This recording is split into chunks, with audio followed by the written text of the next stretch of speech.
Welcome back to episode of thought behind things. आज हमारे साथ मौजूद हैं एक बहुत ही खास मेहमान जिनको हमने बुलाया अगेन। आजकल मैं जोक की तरह पीछे पड़ा हुआ हूँ। Digital services, exports and dollars coming to Pakistan, उसकी डिमांड साइड, उसकी सप्लाई साइड, उसको स्केल किस तरह से करना है, किस तरह के काम हो सकते हैं, पर्टिकुलरली फॉर दोज पीपल जो कि थोड़ा थोड़ा डैबल करना शुरू हुए हैं डिजिटल सर्विसेज। क्या पोटेंशियली आप सीख सकते हैं, कहाँ पर रिक्वायरमेंट ज़्यादा है और कहाँ से आप अपस्किल कर सकते हैं अपने आप को। आज हमारे साथ मौजूद हैं Ehsan Elahi, who is the founder and CEO of TimeGram and is also running 3 other companies, 1 other product company and 2 other services companies. Ehsan, thank you so much for being part of the show. Thank you for inviting me, Muzammil. ज़बरदस्त। एहसान, मुझे थोड़ा सा बताइएगा, where were you born and अपनी early life अपनी कहाँ पे गुजारी? अच्छा, so I was born in Karachi और ज़िंदगी की तकरीबन पूरी ज़िंदगी मैंने कराची में ही गुजारी है। Last 2 years I've been in Islamabad, just looking for peace in life. That's pretty much the reason for moving here. Interesting. और कराची में आपने एजुकेशन वगैरह कहाँ से ली?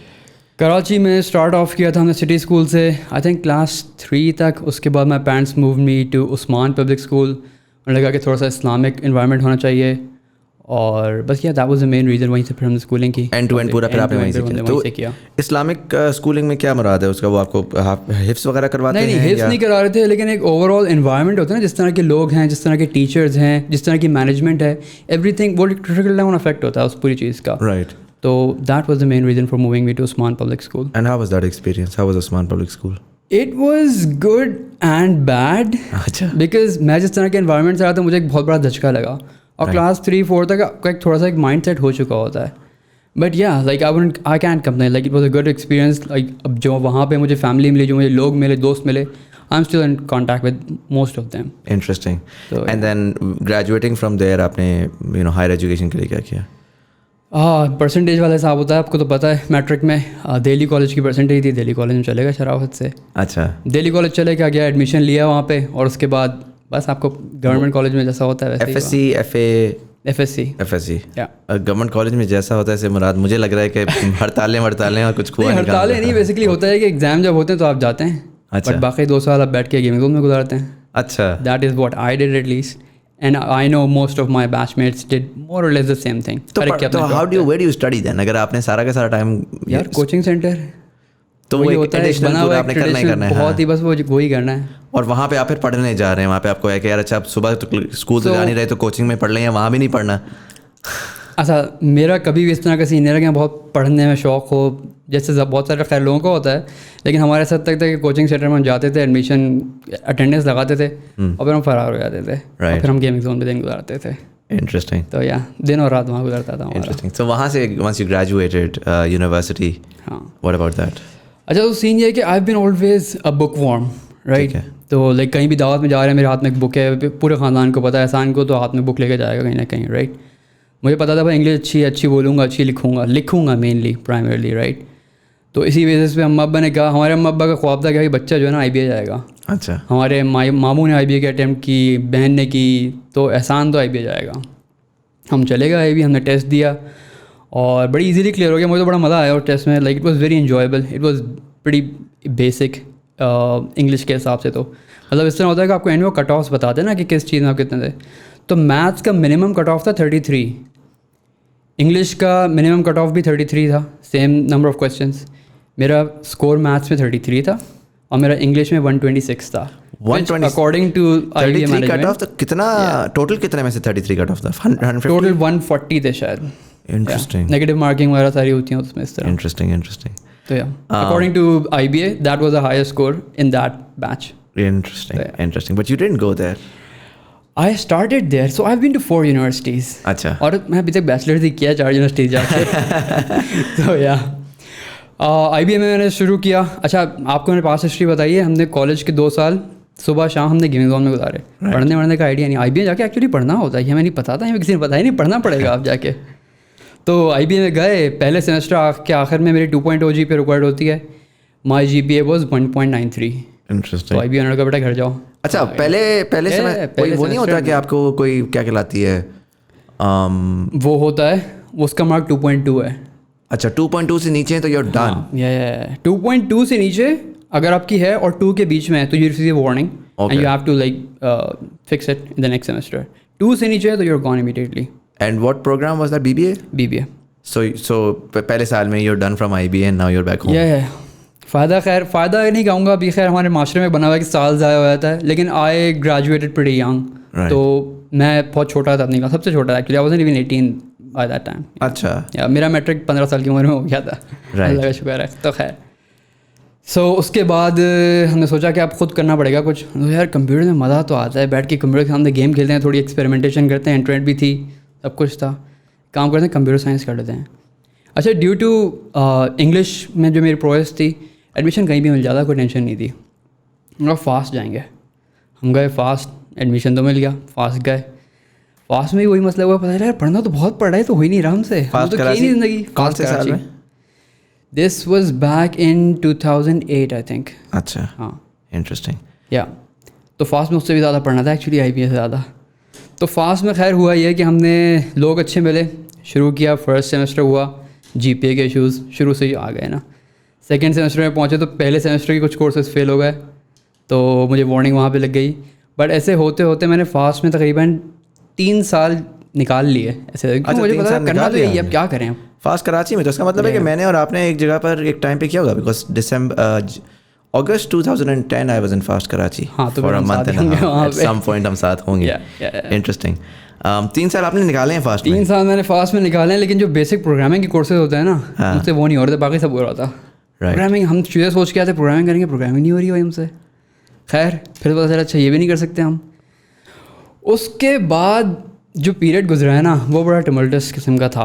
पहले मुझे ये बताएं कि तीसरे साल बाद आपको फास्ट ने निकाला था या आप खुद ही से आप निकाला? Thank you. उसके बाद फास्ट ने कहा कि भाई 3 फास्ट का रूल ये होता है कि 3 वार्निंग का सिस्टम है, राइट? 3 वार्निंग्स हो गई हमारी, राइट। 3 वार्निंग्स के बाद फास्ट ने कहा आपको अच्छा फास्ट निकालना नहीं है आपको, फास्ट रीएडमिशन कर लो। वो पता नहीं एक जैसे फैंसी वर्ड उसे हैं कि हाँ भाई दोबारा कर लो, कोई मसला नहीं है, कंटिन्यू कर लो, पैसे थोड़े से दे दो। मैंने कहा भाई मुझे नहीं करना, मैं थक गया। मैंने अम्मा अब्बा से बड़ी ज़िद की कि भाई अब मैं नहीं कर सकता। लाइक बड़े खैर अम्मा अब्बा से बहुत नाराज़गी हुई इस मामले में, इतने पैसे दे रहे हैं, मतलब obviously we are not from a very high income family, like lower middle से थोड़ा सा ऊपर मिडिल क्लास फैमिली थे हम, नॉर्मल। बट या बस उस वक्त मैंने कह दिया भाई ये 3 साल मैंने टॉर्चर भुगत लिया, मुझसे नहीं हो रहा, मैं नहीं कर सकता ये। मैंने कहा अच्छा आप क्या करोगे? तो खैर उसके आगे मैंने एक प्लान बनाया जिस पर हम जा सकते हैं। तो क्या हुआ? What happened next? अच्छा, उसके बाद प्लान ये बनाया कि हमारे उस ज़माने के दोस्त होते हैं ना, वो आपको अच्छी चीज़ें भी ले जाते हैं, लेकिन बहुत सारी उल्टी चीज़ें भी करवाते क्या है, खैर आपकी अपनी गलती होती है जो कि आपको बाद में समझ में आता है। बट या हमारे एक दोस्त ने आइडिया दिया कि आई नो अ गाय जो आपको BCom के 12 पेपर एक साथ करवा देगा। आप जाओ, अभी एग्ज़ाम आने वाले दिसंबर में, आप आपकी रजिस्ट्रेशन करवा देगा, आप तैयारी करो, 12 पेपर एक साथ दो, 2 साल के एक साथ एक्यूमुलेटिव, और आपको डिग्री मिल जाएगी। हमने कहा हम बस प्लान ये है कि ये मैं पेपर दूंगा, पेपर मैं निकाल दूंगा, वो कोई मसला नहीं है, प्रोग्रामिंग नहीं है ना, मैं कर लूँगा, बाकी सब कर लूँगा मैं। 1 महीना रह गया था, मैंने कहा पेपर निकालेंगे सारे और उसके बाद हम मास्टर्स में एडमिशन लेंगे। अभी अगला बैच आएगा जनवरी से, जो 3 साल ज़ाया हुए हैं वो हमारे कवर भी हो जाएंगे। सब कवर हो जाएगा, मज़ा आएगा। एग्जैक्टली यही किया हमने, 12 पेपर एक साथ दिए हमने, और 12 पेपर बड़े ज़बरदस्त दिए हमने, बड़े खुश हम। हमें जिस बंदे के थ्रू पूरा कराया था उसी ने फिर बाद में या मार्कशीट का आया, उसने मार्कशीट भी निकलवा के दे दी कि हो गया सब कुछ, काम वाम हो गया तुम्हारा। मार्कशीट लेके हम गए इकरा वालों ने कहा सही है करो, मास्टर्स MBA में एडमिशन हो गया। अच्छा, एट दैट पॉइंट मुझे रियलाइज़ होना शुरू हुआ कि यार ये जो हमारा एक फॉर्मल एजुकेशन सिस्टम है ना कि अब क्लासेस लो, ये बुक्स हैं, पूरा पढ़ो, it's not really helpful for anybody. अगर आप खुद से क्लास में बैठ के थोड़ा सही से क्लास में बैठ के क्या सुन लो, तो हमारा कोर्स सिस्टम ऐसा है कि आप बुक खुद उठा के पढ़ लो, आप क्लास एक दिन नहीं जाओ, you will ace everything. That is precisely what I did in Iqra. मैं कॉन्स्टेंट 4.0 GPA पे था, हाँ, फुल स्कॉलरशिप पे था। उस वक्त मैंने अम्मा को कहा भाई बस अब आपकी कहानी ख़त्म, अब मैं खुद कर लूँगा जो करना है, अब आप टेंशन नहीं लें भाई। हमने स्कॉलरशिप पे पढ़ा, 4.0 GPA जारी है, बहुत मज़ा आ रहा है। हिसाब किताब ये था कि क्लासेस में ना मुझे इतनी बोरियत हो रही थी शुरू में, कहा नहीं इस बार तो क्योंकि इतना कुछ कर लिया था, मैंने कहा इस बार तो पढ़ूंगा मैं।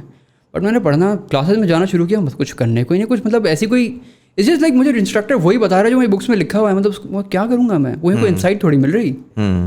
तो उस वक्त हमने लिया एक सोनी का PSP और हमने क्लासेस में बैठ के सही से टेकन खेला हमने PSP पे। अच्छा, मुझे PDF रीडर एप्लीकेशन मिल गई, राइट। तो मैंने कहा भाई ये मेरी लाइब्रेरी है अब। उस इसी तरह मेरी क्लासेस गुजरी। मसला वहाँ पे आया जब तकरीबन मेरा 2.5 साल गुजरा, सारे पेपर्स क्लियर हो गए, सब कुछ ज़बरदस्त जा रहा है। लाइक आई वाज बेसिकली ना अपने कैंपस का मैं स्टार बना हुआ था। लाइक सीन इस तरह था कि मेरी किसी कोर्स में अगर प्रेजेंटेशन जा रही है ना, बाहर से लोग आ रहे हैं, बैठ रहे हैं, कोई उनका कोई ताल्लुक ही नहीं है उस क्लास से, वो आके बैठ रहे हैं, सुनेंगे यार एहसान की प्रेजेंटेशन सुनेंगे, बड़ा मज़ा आ रहा था। खैर तकरीबन 2.5 साल बाद जब हम अपने फाइनल ईयर प्रोजेक्ट की तरफ जाने लगे तो हमें इकरा वालों ने कॉल है कि सर आपने डिग्री नहीं सबमिट कराई है अभी तक। हमने कहा अच्छा भाई ठीक है। हमने उस बंदे से कांटेक्ट किया कि यार डिग्री तुमने निकलवाई नहीं है अभी तक। वो बंदा किसी के हाथ ही नहीं आ रहा, वो बंदा गायब। फिर मैं ख़ुद गया कराची यूनिवर्सिटी कि भाई ये मार्कशीट है, मुझे डिग्री चाहिए। कहते हैं इस रजिस्ट्रेशन नंबर इस मार्कशीट का हमारे पास कोई रिकॉर्ड नहीं है। That was a fake marksheet, जिसकी बेसिस पे मैं एडमिशन ले लिया। मैंने अपनी ज़िंदगी के 2.5 साल मजीद लगा लिया और मैंने बेहतरीन परफॉर्मेंस दी।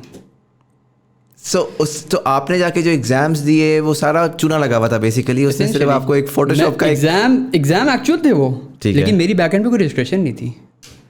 अब उसने क्या डील इन्वेजिलेटर्स वगैरह कुछ नहीं पता भाई। उन्होंने देखा है कार्ड बना हुआ है, क्या है, इस पे नंबर लिखा हुआ है, और 2.5 साल गुजर गए and you don't even like you are just going on with life, you have no idea what's going on. I have no idea. अच्छा मैं उस वक्त बैक इन 2012 जब मैंने इकरा में एडमिशन लिया था, उससे जस्ट पहले उसके साथ साथ मैंने जॉब भी शुरू कर दी। वो कंटेंट एजेंसी यहीं कराची में, लॉजिकोस, कंटेंट राइटिंग समझ में आ रही थी, उसका कर लेते हैं, वो हमने की। अच्छा साथ साथ मैं फ्रीलांस भी कर रहा था। एक्चुअली मैंने मैट्रिक के ज़माने से भी थोड़ा सा फ्रीलांस करना शुरू कर दिया था। आई थिंक भी मैंने जैज़ लाइव शो मैंने जिक्र किया था इसका। राइट। तो 2003 से तकरीबन मैं फ्रीलांसिंग कर रहा हूँ। उस वक्त मेरा मैट्रिक भी नहीं हुआ, क्लास 8-9 में था मैं।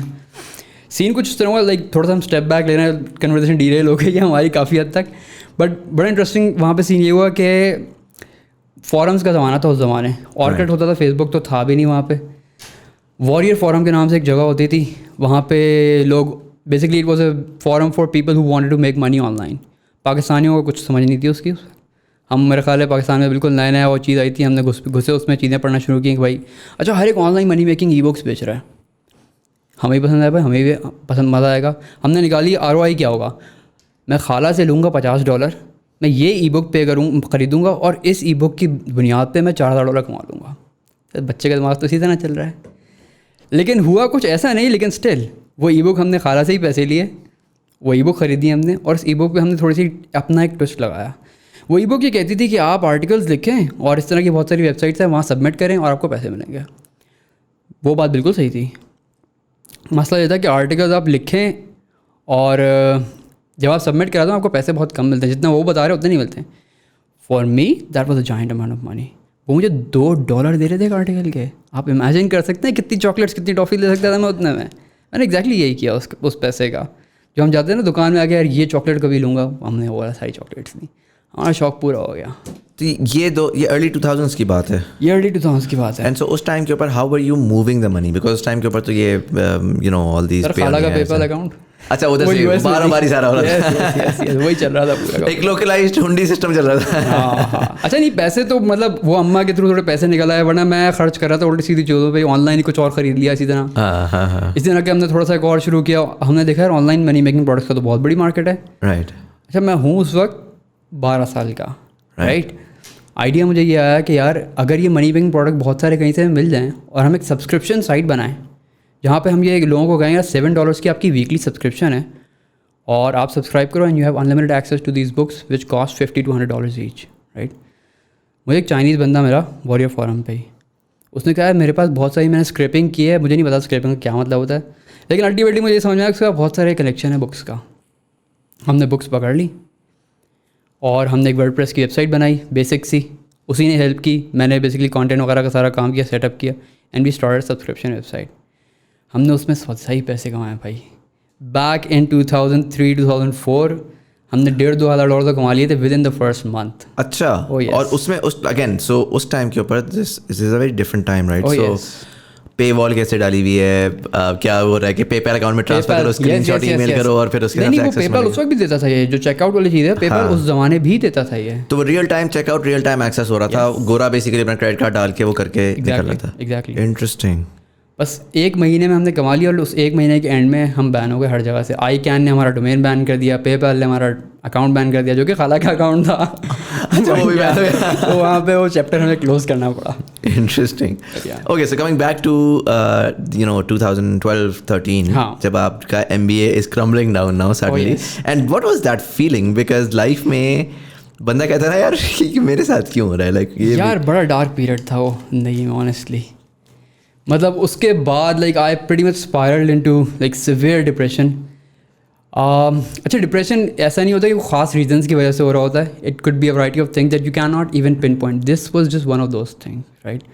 बड़ा डार्क पीरियड था, और लुकिंग बैक वो गोल्डन एरा भी था और डार्केस्ट पीरियड भी था मेरे लिए। उस वक्त मुझे लगता था यार बहुत बुरा हो रहा है, सब कुछ बहुत बुरा हो रहा है, अजीब हरकतों में पड़ गए, रातों रात घर ही नहीं आते, सिर्फ सोने के लिए हम घर आ रहे हैं, मतलब अजीब ही सिचुएशन बनी हुई थी। एंड दैट लास्टेड फॉर रफली द नेक्स्ट 3 to 4 years। कुछ इसी तरह ज़िंदगी गुजरी, बस हम सोने के लिए घर आते थे, that's it. Interesting.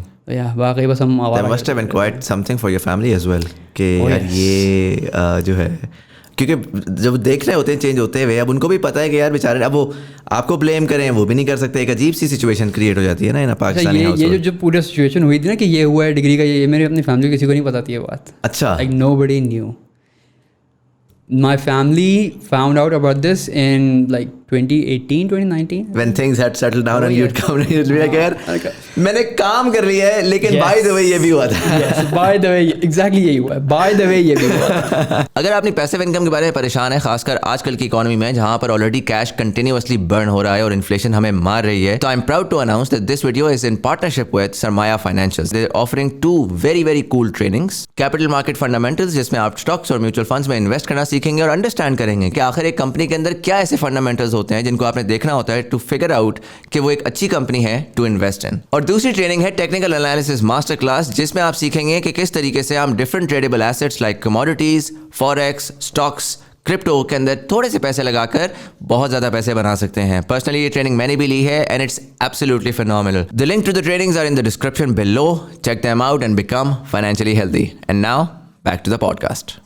No, so how did you then, what did you tell them? Because Ikra then probably said at some point, listen, like, your degree isn't there.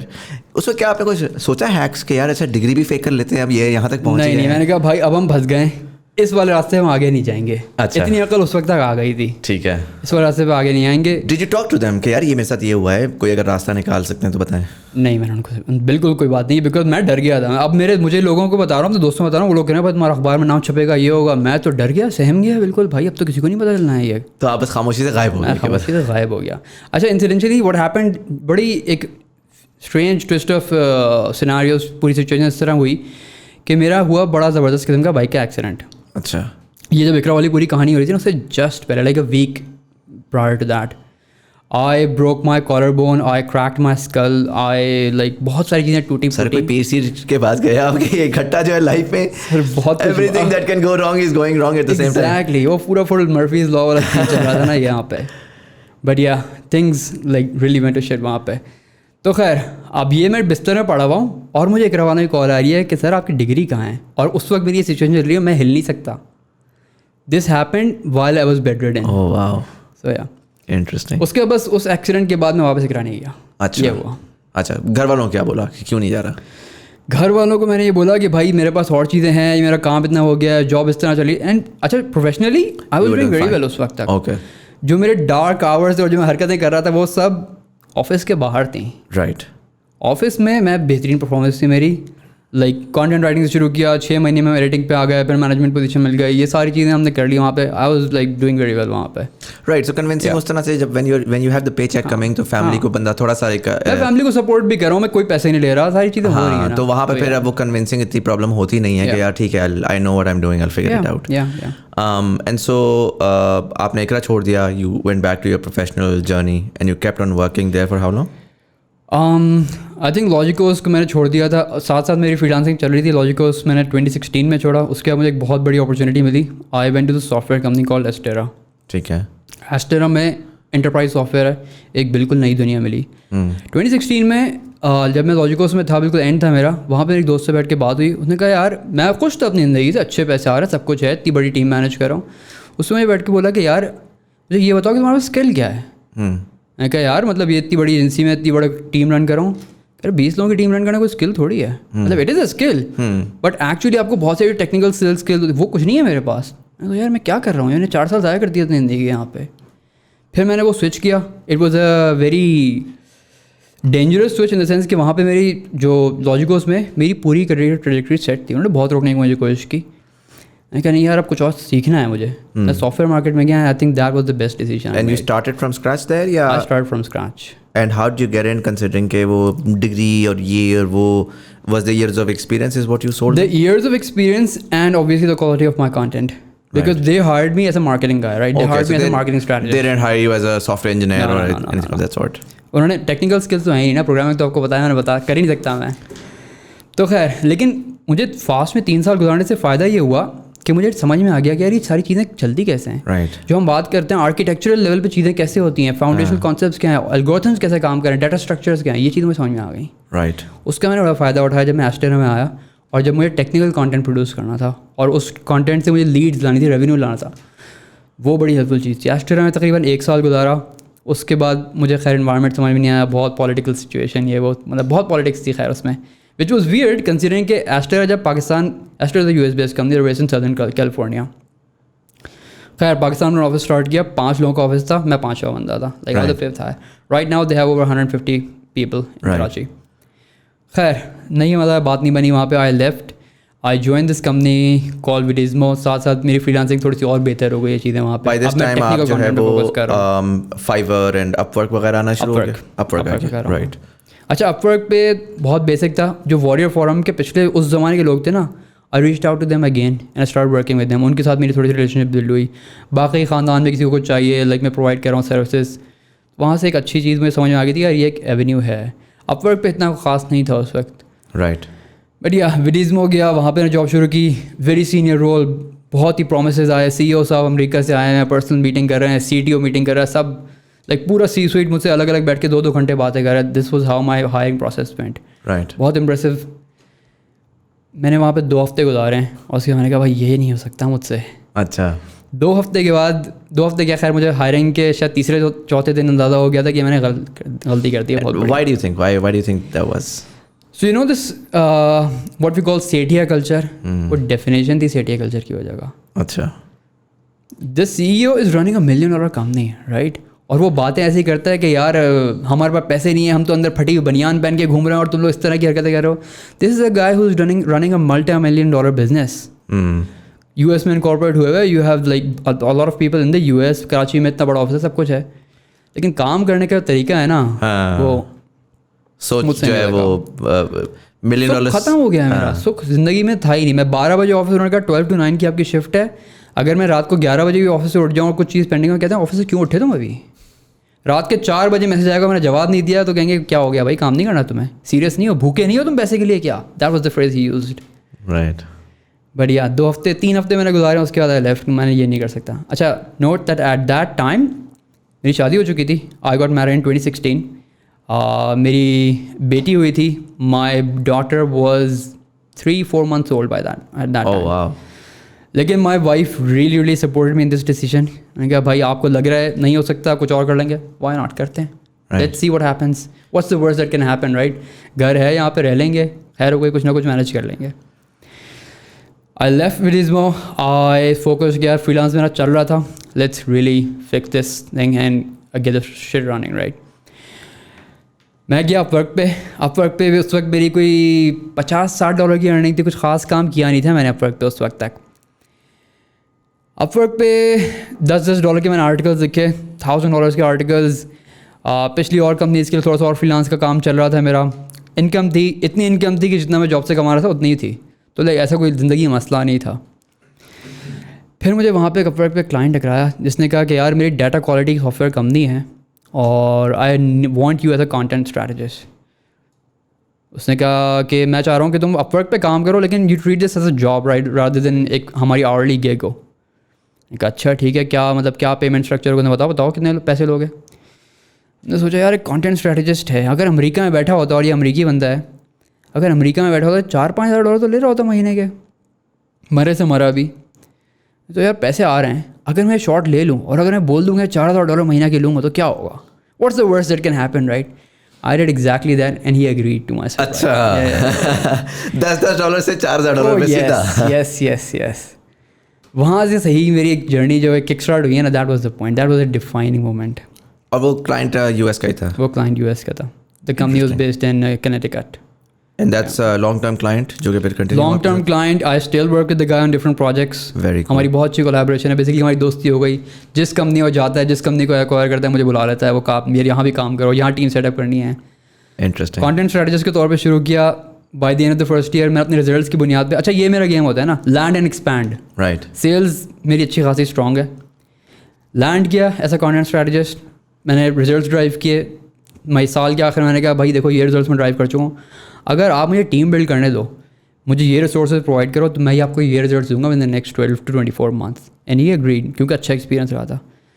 यहाँ पे कराची मैंने टीम बिल्ड की. हमने That was basically your foray into an agency of sorts कि जी अब आप अपने freelance नहीं कर रहे, you're creating your own thing. Yes. What was it called? Which one of the four was this essentially? अच्छा ये बिल्कुल different, because this was owned by somebody else, right. ये डेटा लैडर कंपनी थी, इसके लिए मैं काम कर रहा था. अच्छा, so आपने टीम उनके लिए ही बिल्ड की, एक sort of offshore office build किया and you were heading that office. अच्छा क्योंकि अब मुझे दिख गया कि यार ये चीज़ काम कर रही है ना, I start doing the exact same thing with other people on Upwork. ठीक है. मैंने एडवांट को एक कंपनी थी उनके लिए किया, they made SAP adopters. Actors एक और कंपनी थी उनके लिए भी यही किया. लाइक मल्टीपल कंपनीज के लिए land and expand approach use की. And I work for all of them. मेरी कोई सेपरेट एंटिटी रजिस्टर्ड नहीं थी. मेरा ये इरादा नहीं था कि मैं एक एजेंसी रजिस्टर करूँ और फिर इनको सर्विसेज दूँ. मैं सबके लिए फुल टाइम एम्प्लॉई हूँ. राइट. सबके लिए काम कर रहा हूँ, सबका काम हो रहा है, ऑब्जेक्टिव्स हिट हो रहे हैं. नोबडी केयर्ड कि मैं कितने घंटे काम कर रहा हूँ, ऑब्जेक्टिव्स हिट हो रहे हैं. That's what really matters, right. सबकी टीम्स बिल्ड करनी, सबके ऑफिस बना लिए और हर चीज़ एक ऑटो पे चल रही है. मैं थोड़ी बस ओवरसाइट कर लेता हूँ, कोर्स करेक्शन करनी है मुझे. That's my job. Interesting. And so उसके बाद से like that's where what's been happening since then. Give me a summary of then till today. अच्छा ये सब कुछ मैंने कर लिया था. चल रही है नहीं ये चल रहा है 2018 तक हम आ गए हैं यहाँ पे. 2018 तक ये सारी चीज़ें कर चुका हूँ, सबके ऑफिस सेटअप हो गए हैं, everything is running fine, right. 2018 चल रहा है यार. 2019 कुछ इसी तरह चलता रहा. 2019 के एंड में और 2020 के शुरू में चीज़ें थोड़ी सी चेंज होना शुरू हुई. Data Ladder was my oldest client slash job. साथ इसके अलावा मेरी अदर फ्रीलांस गिग्स चल रही थी, जो कि मैं प्रोजेक्ट ले लिया, क्लोज कर लिया, किसी भी काम करा लिया, डिलीवर हो गया, क्लाइंट खुश है, मैं खुश हूँ, सब खुश हैं, राइट. अच्छा 2019 के आखिर में Data Ladder which was my oldest client, the company got acquired by the NPD group which is a huge market research firm. अच्छा Data Ladder was a subsidiary of another company called Pricing Excellence. मैं Pricing Excellence के लिए भी काम करता था. Pricing excellence की team भी मैंने बिल्ड की थी. अमंग अदर जो 3-4 नाम लिए, उनके अलावा प्राइसिंग एक्सेलेंस भी था, जिनके साथ मैंने यही किया था. प्राइसिंग एक्सेलेंस पेरेंट कंपनी है, डेटा लैडर सब्सिडरी है. NPD group market research company है, उनको चाहिए प्राइसिंग एक्सेलेंस. प्राइसिंग एक्सेलेंस भी मार्केट ट्रैकिंग, मार्केट इंटेलिजेंस का काम ही करता है. उनको डेटा लैडर नहीं चाहिए. डेटा लैडर उनको मिल रही है ग्रेवी में, क्योंकि it's a smaller company comparatively. उन्होंने कहा प्राइसिंग एक्सेलेंस खरीद रहे हैं, डेटा लैडर को कौन अलग करेगा, लीगल हैसल है, ये भी खरीद लो.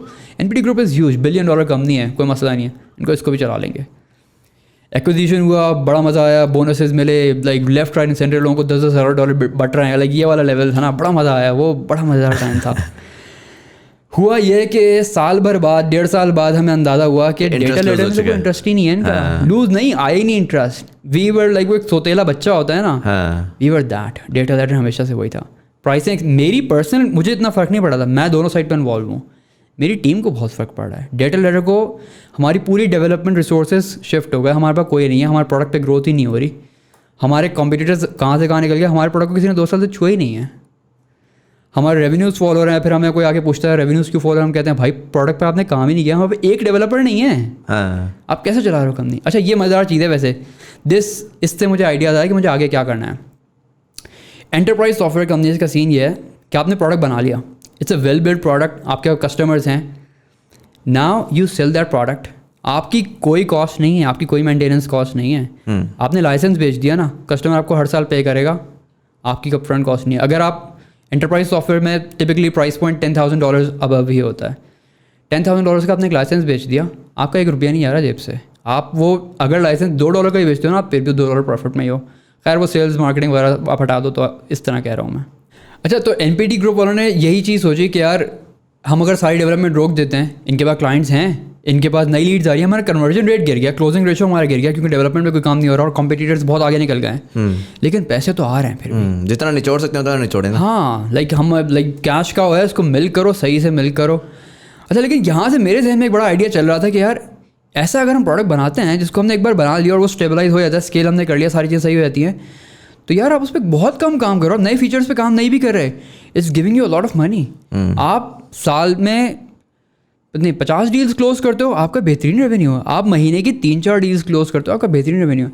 अच्छा, बड़ी इंटरेस्टिंग चीज़ है, डेटा लैडर का टोटल हेड काउंट जो है ना, दैट वाज 11 पीपल। 11 लोगों की कंपनी है ये। प्रोडक्ट अच्छा है, प्रोडक्ट स्ट्रॉन्ग है, प्रोडक्ट पे 3 साल से कोई काम नहीं हुआ है। 11 लोगों की कंपनी है, $2 मिलियन आपको साल के जनरेट करके दे रहा है। यार ये करने वाला काम है भाई, करना तो मुझे यही है ज़िंदगी में, बस पैसे हो इतने कि मैं ये कर सकूँ, नहीं करना मुझे ये है। खैर, अच्छा इसके बाद फिर पूरी कहानी चेंज हो गई जब एक्विजिशन हुआ। हमारा एनपीडी ने हमें एक्वायर किया। एनपीडी ने मार्केट इंटेलिजेंस फर्म, एनपीडी ने हमें एक्वायर किया। एनपीडी को फिर बाद में किसी और ने एक्वायर कर लिया, HNF, huge private equity company. HNF decided कि उनको मार्केट इंटेलिजेंस में, तो मार्केट इंटेलिजेंस आप समझना क्या चीज़ है। अब यूएस में अगर हम बात करें ना, let's say you're a manufacturer and you make kitchen accessories, sinks, faucets आप बना रहे हो। आपका प्रोडक्ट वॉलमार्ट पे है, बेस्ट बाय पे है, टारगेट पे है, होम डिपो पे है। आपको देखना है कि आपका प्रोडक्ट किस स्टोर में, किस लोकेशन में कितनी सेल हो रही है, किस प्राइस पॉइंट पे हो रही है, और आपके कॉम्पिटिटर्स का कौन सा प्रोडक्ट किस प्राइस पॉइंट पे कहाँ सेल हो रहा है। This is exactly what NPD group was doing. Data Ladder की parent company Pricing Excellence was doing more or less the same thing but in a very focused manner. हम सिर्फ home depot पे trekking कर रहे थे। NPD group करता है इस तरह है कि वो उनके पास पार्टिसिपेटिंग रिटेलर्स होते हैं, like they form partnership with Best Buy, Walmart, target.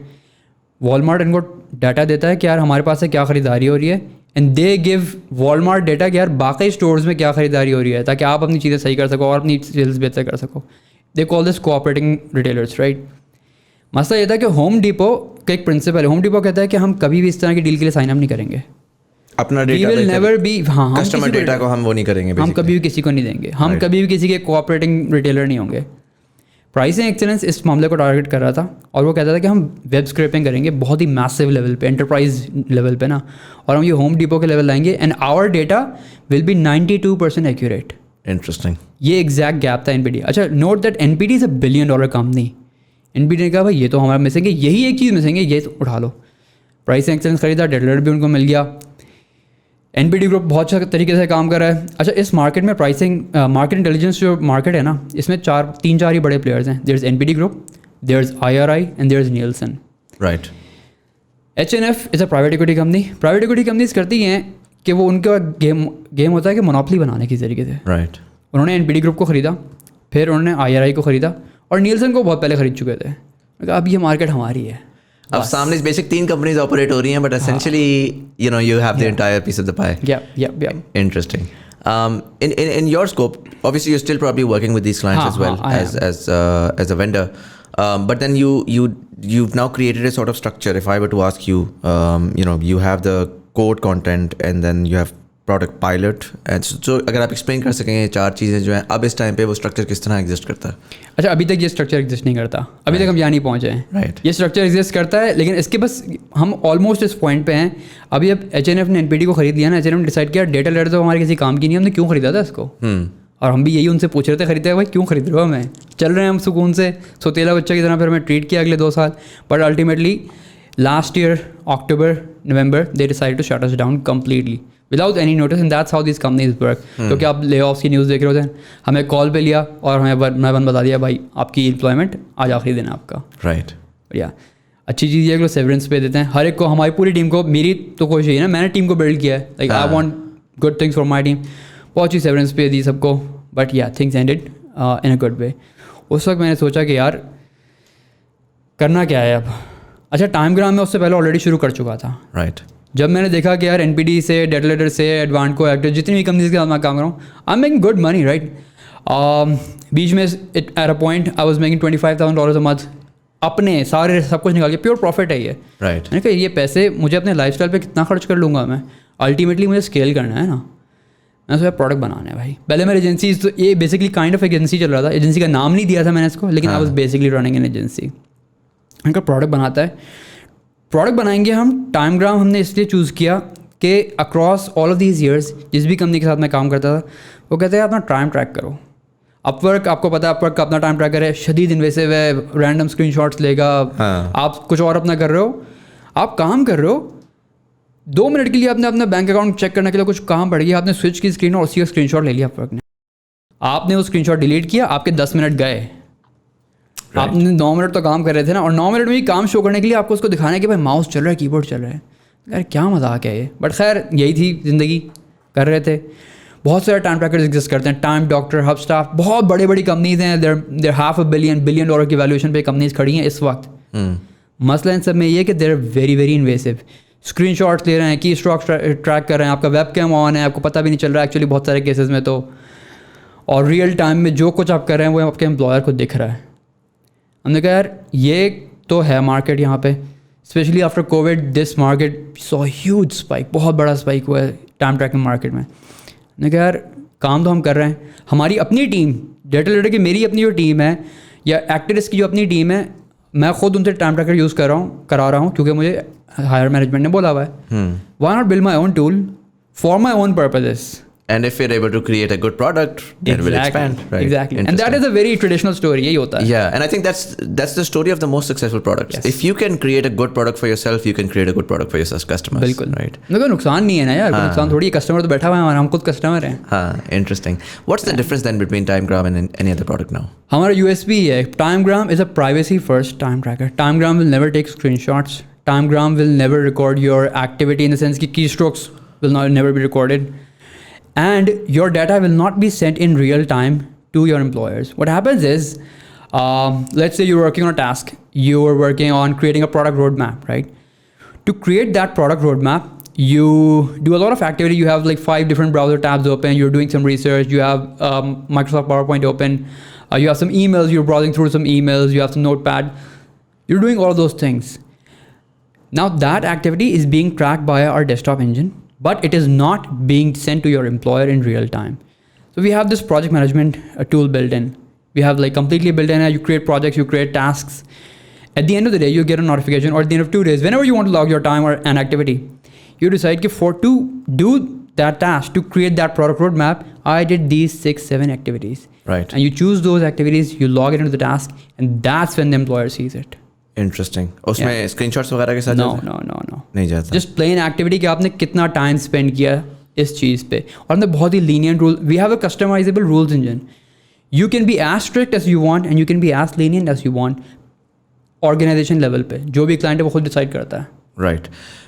इसके अंदर अगर मैं इसको थोड़ा सा वो करूँ, इसके अंदर कुछ इसमें how much does the let's say कोई एक डिसग्रंटल्ड एम्प्लॉय है या वो नहीं करना सही तरीके से करना चाहता, तो what are the fail safes, right? वो 2 नंबरी अगर कहता है, वो कहता है मैंने ये कर दिया, मैंने ये कर दिया, मैंने ये कर दिया, एक्चुअल में उसने कुछ इतना किया ही नहीं। मैं सब कहता हूँ I run and a media house as well. दरमियान में आते हैं ऐसे लोग, वो आके आपको टाइम ट्रैकिंग करेंगे, आपको ना डेली की नोटिफिकेशन भी आती रहेगी कि यार ये तो एम्प्लॉय ज़्यादा कोई काम ही नहीं कर रहा। फिर आप कभी एक दफ़ा मीटिंग में बिठाएंगे उसको, खोल के जब देखेंगे ना आपको पता लगेगा कि यार 1 मिनट के काम को घंटा घंटा डाला हुआ है। इसको इस तरह लिखा हुआ है, इसको इस तरह लिखा हुआ है कि एक्चुअल में 15 एंट्रीज हैं लेकिन एक्चुअली में कुछ भी नहीं है। Dialing someone then picking up the call type, इस तरह की वो है। क्योंकि हमारा तो ये कि हमारा जो पीपल टू पीपल इंटरेक्शन है उसके अंदर भी आपकी टाइम ट्रैकिंग हो रही है, राइट? सो उसको तो आप ट्रैक भी नहीं कर सकते, स्क्रीनशॉट नहीं ले सकते। So then it's driven by humans who may be corrupt. How do you sort of? ये जो मसला है ना, इस मसले की वजह से हमने टाइमग्राम बनाया है। हम टाइम ट्रैकर यूज़ कर रहे हैं, हम डेस्क टाइम यूज़ कर रहे हैं, अपवर्क का टाइम ट्रैकर यूज़ कर रहे हैं, हम जो भी टाइम ट्रैकर यूज़ कर रहे हैं, हमने कंसिस्टेंटली ये देखा कि every single employee, almost every single employee will try to find a way to cheat the system. And I don't blame them because I did the same जब मैं time tracker use कर रहा था, right? बहुत जुगाड़ी ढूंढ ली हमने कि इस तरीके से ये करेंगे, ये मैक्रो बना लेंगे, वो खुद ही माउस चलता रहेगा। अपवर्क पे टाइम ट्रैकर को चीट करना तो बेसिक है भाई। आपने सेकंड मॉनिटर वाला ऑप्शन ऑफ कर दिया और आप दूसरी स्क्रीन पे कुछ भी करते रहो। आपने नेटफ्लिक्स लगाया हुआ है और आपने एक्टिव विंडो दूसरे मॉनिटर पर सेलेक्ट की हुई है, अपवर्क नहीं पकड़ता आपको, आप देखते रहो। और आप नीचे का बटन, आपने डॉक्यूमेंट खोला और नीचे का बटन दबाया जा रहे हो, अपवर्क कहेगा 100% एक्टिविटी है, बेहतरीन काम कर रहा है, स्क्रीनशॉट भी, स्क्रीन भी चेंज हो रही है और वहाँ आप नेटफ्लिक्स देख रहे हो। बहुत तरीके हैं। और लाइक हमारी अगर वेबसाइट पे हमने एक बहुत कॉम्प्रिहेंसिव गाइड बनाई थी, ये तरीके हैं चीट करने के सिस्टम्स को, हम सबको बता रहे हैं। हमने सोचा कि यार टूल ऐसा बनाना है जिसमें people don't feel compelled to do this. उसका रीज़न है ना यार, I don't blame the people. आपने सिस्टम ऐसे इंट्रोड्यूस कर दिया कि पीपल हैव टू चीट। अब उससे होता यह है कि लोगों का फोकस जो है ना वो टाइम ट्रैक अपने 40 घंटे पूरे हो जाएं। वो बेसिकली प्रोडक्टिविटी ड्रिवन नहीं है, हाँ, वो सारा का outcomes सारा driven नहीं है। हाँ, मेक सेंस। ये मेन गेम था, हमने कहा आउटकम्स ड्रिवन रखेंगे हम, रादर के बाद टाइम पूरा हो जाए। Right. We introduce this concept call like बहुत सारे लोग करें, we didn't introduce it actually, हम प्रमोट बहुत हेवली करें 32 आवर वर्क वीक। 40 घंटे नहीं काम करेगा भाई, कोई नहीं करता 40 घंटे काम। हाँ। आप दिन में 5 घंटे आपके होंगे मैक्सिमम प्रोडक्टिव, 6 घंटे हो जाएंगे बहुत ज़बरदस्त आप जा रहे हो। मैं भाई 30 या 32 आवर वर्क वीक आप चूज करो। टाइमग्राम में when you sign up an organization, that is the default weekly capacity for every employee. Right. हम उसी को आप चेंज कर सकते हो, you can make it 40, but we don't suggest it. हम कहते हैं कि भाई बंदा जब सुकून से काम कर रहे हैं, और हमने ये करके देखा, जब हमने बनाया प्रोडक्ट जो हमारा MVP था, हमने इम्प्लीमेंट किया, यार लोग सुकून से काम कर रहे हैं और हमें चीज़ें भी टाइम पे मिल रही हैं। सो हमने उसमें एक चीज़ ऐड कर दी कि expected time, like forecasted time, right. आप कोई भी टास्क, मैनेजर कोई टास्क क्रिएट कर रहा है या बंदा खुद अपनी टास्क क्रिएट कर रहा है, उसमें आपने एक्सपेक्टेड टाइम डाल दिया कि यार ये टास्क में 10 घंटे लगेगा। As a manager you know कि यार रियलिस्टिकली इस टास्क में शायद 10 घंटे लगे। बंदा करता है एक्चुअली उसको 12 घंटे लगते हैं, और कंसिस्टेंटली 12-13 घंटे लगते हैं। आपको रेड फ्लैग आया था यार, शायद कोई मसला है यहाँ पे। आप जाके बात कर सकते हो, आपके हमारे पास इंसाइट्स का मॉड्यूल है जहाँ पर आप बहुत डिटेल में देख सकते हो कहाँ मसला है। यू कैन इवन सी कि कौन से लोग किस तरह की टास्क में हमेशा ज़्यादा लेते हैं और किस तरह की टास्क हमेशा जल्दी करते हैं। राइट। इससे लाइक आपका वर्क फ्लो बहुत ऑप्टिमाइज हो जाता है इस तरह की चीज़ों से। सो फॉर एग्जांपल अगर एक 10 घंटे का काम है, आपने 6 घंटे में कर लिया, तो वो 4 घंटे अफेक्टिवली, मतलब वो 10 घंटे उसको बिल कर दे, इट्स फाइन। नहीं, वो 10 घंटे बिल ही नहीं कर सकता ना। 6 घंटे में हो रहा है तो आपके ट्रैकर तो 6 घंटे दिखा रहा है, आपको ये दिखा रहा है कि इसने 40% जल्दी काम कर लिया। अच्छा। Now you can use that same person for similar tasks. Right. ये आपको रिपोर्ट्स में दिख रहा है, आपको मैक्रो लेवल पे दिख रही है ये चीज़। इंटरेस्टिंग। अच्छा, इसमें अगर मैं एक ऐड करूँ, आई am just at this point in time I am just throwing thoughts here. अभी रिसेंटली आपने देखा जनरेटिव AI आई, हाँ, राइट। एंड जनरेटिव AI के बहुत सारे यूज़ केसेस डिफरेंट आना शुरू हो गए हैं। सबसे पहले तो कॉन्वर्सेशनल यूज़ केसेस आना शुरू हुए थे, but I think it can really be plugged into virtually anything, right. उसके अंदर मुझे जो है वो एक थॉट आई अभी जब आपने ये बात बोली कि इन्वेसिव है आपका बहुत ज़्यादा जो करंट ट्रैकिंग है, और उसकी एक मेजर वजह ये है कि वो इवेंचुअली ह्यूमंस के पास जा रही है, and you don't trust humans with your personal data. At the end of the day in any machine आप ये नहीं कह सकते कि यार ये मशीन तुम्हारी कम्प्लीटली ऑफिस की ही होगी, उसमें दरमियान में आप ईमेल चेक करते हो, उसमें भी कोई प्रॉब्लम आ जाती है, बैंक स्टेटमेंट्स वगैरह दिस एंड दैट। तो फिर मेरे दिमाग में सडनली बात आई कि यार एक गूगल का असिस्टेंट रहा है हिस्टोरिकली जो कि सारा डेटा उठाता है और गूगल को भेजता है, और एक सिरी रहा है जो कि कहता है कि यार आपका सारा डेटा इधर ही रहेगा, बट उस डेटा को प्रोसेस करके उसकी प्रोसेसिंग हम बैक पे भेज देंगे, और उसके तो तुम्हारी विजिबिलिटी नहीं। Apple is very privacy focused, right. तो उसमें मेरे दिमाग में ये थॉट आती है कि यार अगर जनरेटिव AI एग्जिस्ट करती हो और वो बजाय इसके कि तो स्क्रीनशॉट भी जा रही है, सारा कुछ जा रहा है, that is good data to be able to identify a lot of things, but अगर उसमें AI लेवल के ऊपर वो आके आइडेंटिफाई करना शुरू करते हैं कि यार ये जो इसने काम किया है ये एक्चुअल प्रोडक्टिव है, क्योंकि AI can begin to identify through basic चीज़ें कि यार ये एक्चुअली जो है ना ये इसने गेम खेली है, ये इसने हैक किया है, ये इसने ये किया है, इसने वो किया, क्योंकि lot of other people are doing the same, और वो आखिर में सिर्फ रिपोर्टिंग करे। सो वो that becomes your sort of a personal assistant, but also your project manager, time manager, and that basically reports to the company, doesn't give you any active screenshots, but says कि यार इस हफ्ते ना 80% productive रहा है हमारा resource. उसके अंदर मे बी फर्दर इंसाइट्स आ सकती हैं कि यार इन एरियाज़ के अंदर वो थोड़ा सा डगमगा गया, इन ये चीज़ें उसने एक्स्ट्रा कर ली, बट एक्चुअल्स नहीं दिखा रहा वो, राइट। सो वो कह रहा है कि अच्छा उसने 20% टाइम अपना पर्सनल कामों में गुजारा, 15% टाइम उसने एंटरटेनमेंट में गुजारा, बाकी टाइम उसने एक्चुअल प्रोडक्टिव गुजारा। Do you think that's where we might be going in the future? That is exactly where we are going, right. अब ये सीन ये है कि अभी हम वहाँ नहीं पहुँचे हैं, लेकिन हम बहुत पहुँचने वाले हैं, राइट। अगर अब यही डिस्कशन हम चैट GPT बात कर रहे होते हैं ना, GPT बेसिकली, तो मैं कहता नहीं यार अभी टाइम है, अब हम बहुत करीब हैं उस टाइम के, लेकिन अभी हम एग्जैक्टली वहाँ नहीं पहुँचे। TimeGram is doing something similar actually. हमने यूज़ किया है, this was before chat GPT essentially, sorry, AutoML हमने यूज़ किया, राइट। गूगल आपको दे रहा है, हमने उसमें करना ही शुरू किया कि ये जो एक्टिविटी आप करो, मैं प्रोडक्ट रोड मैप की एग्जाम्पल बात करता, जो भी आपने एक्टिविटी की है, the tool will automatically identify कि आपने इस टास्क के लिए ये एक्टिविटी की है, ठीक है, based on semantic analysis, right. Classifications कर रहा है वो सारी टास्क की, और वो चेक कर रहा है कि यार इस टास्क की जो नाम है इस टास्क का या इसकी डिस्क्रिप्शन है, उससे रिलेटेड कौन कौन सी एक्टिविटी बंदा दिन भर कर रहा था, हाँ. ऑटोमेटिकली आपको कहता है कि यार ये एक्टिविटी ये आपने इस टास्क के लिए की है, आपसे कंफर्म कर लेगा कि सही है या नहीं, क्योंकि उसमें कॉन्फिडेंस बढ़ा सकता है, कॉन्फिडेंस बढ़ा सकता है, but in a lot of ways it can begin to be autonomous, like oh yes, with generative AI the beauty of it is autonomy, right? आपको constantly ये बताना नहीं पड़ रहा कि यार ये जो मेरा टास्क है ना इसमें ये टूल्स होंगे तो ये टूल होगा तो प्रोडक्टिव होगा, नहीं, वो अक्रॉस देख रहा है कि यार इस तरह का लाइक टेक्निकल मार्केटिंग के लिए जनरली ये वाले टूल्स यूज होते हैं, तो उसमें ये होता है, हाँ उसमें आउटलायर्स हो सकते हैं, maybe that guy decided to do completely use a new tool that didn't exist, but it's going to take a few iterations and it's going to learn that as well. So interesting, very जो interesting. Conversational AI वाली बात थी ना, वो तो हम already करना शुरू हो गए, like this is a feature under development हमारा चल रहा है, लेकिन आप उससे पूछते हो कि भाई हमारा कौन सा बंदा किस तरह की टास्क पे ज़्यादा काम करता है, आपको जवाब देता है हम चैट जीपीटी यूज़ कर रहे हैं इस चीज़ के लिए, जीपीटी यूज़ कर रहे हैं उस चीज़ के लिए. इंटरेस्टिंग. तो यार यहाँ तक हम आ गए हैं, उस पॉइंट तक जहाँ बात करें ऑटोनोमसली ये पूरी चीज़ डायरेक्ट कर सके, वहाँ पे पहुँच वो है. और I think there is a cost over into that as well. फिर उसमें फिर आप स्क्रीनशॉट्स कहीं पे डेटा बैंक बना रहे हैं, उसकी कॉस्ट है, उसकी प्रोसेसिंग कॉस्ट है, सारा कुछ है. But I just feel like the way that it's going now so rapidly, every person, no matter what product they're designing, need to integrate the AI element to it. They can't just create a dumb product anymore. Like dumb products don't work anymore. वो उस तरह से. How, at what point is the, like किस scale के ऊपर टाइमग्राम आ चुका है आपके ख्याल में? Is it available for customers? It is available for customers. To people outside of your organization as well? क्या scene है? I have been selling it to people outside my organization for a while now. Like customers के लिए available है, anybody can just go to the website, और like completely self service है, go sign up, वहाँ बहुत अच्छी onboarding है. Huge Game of Thrones fan, तो हमारी onboarding Game of Thrones focused है. Right. आप जाते हैं, आपको organization आप create करते हैं और आपको वहाँ पे सारे Game of Thrones के characters दिखते हैं जिनके आपको दिख रहा है कि यार ये डाटा हुआ है. Because if you just sign up for a tool और उसमें कुछ डाटा नहीं है तो आपको मज़ा नहीं आता. Right. आप projects में जाते हैं, आपको सारे Game of Thrones में major events हुए हैं उस पर होता है. तो इस तरीके से थोड़ा सा किया था, बड़ा अच्छा रिस्पॉन्स मिला था मैं. But yeah TimeGram is active, it has customers, we are growing very fast. I have been talking to VCs but only when they reach out to me. मैं बूटस्ट्रैप करने के हक में हूँ कम्प्लीटली. राइट.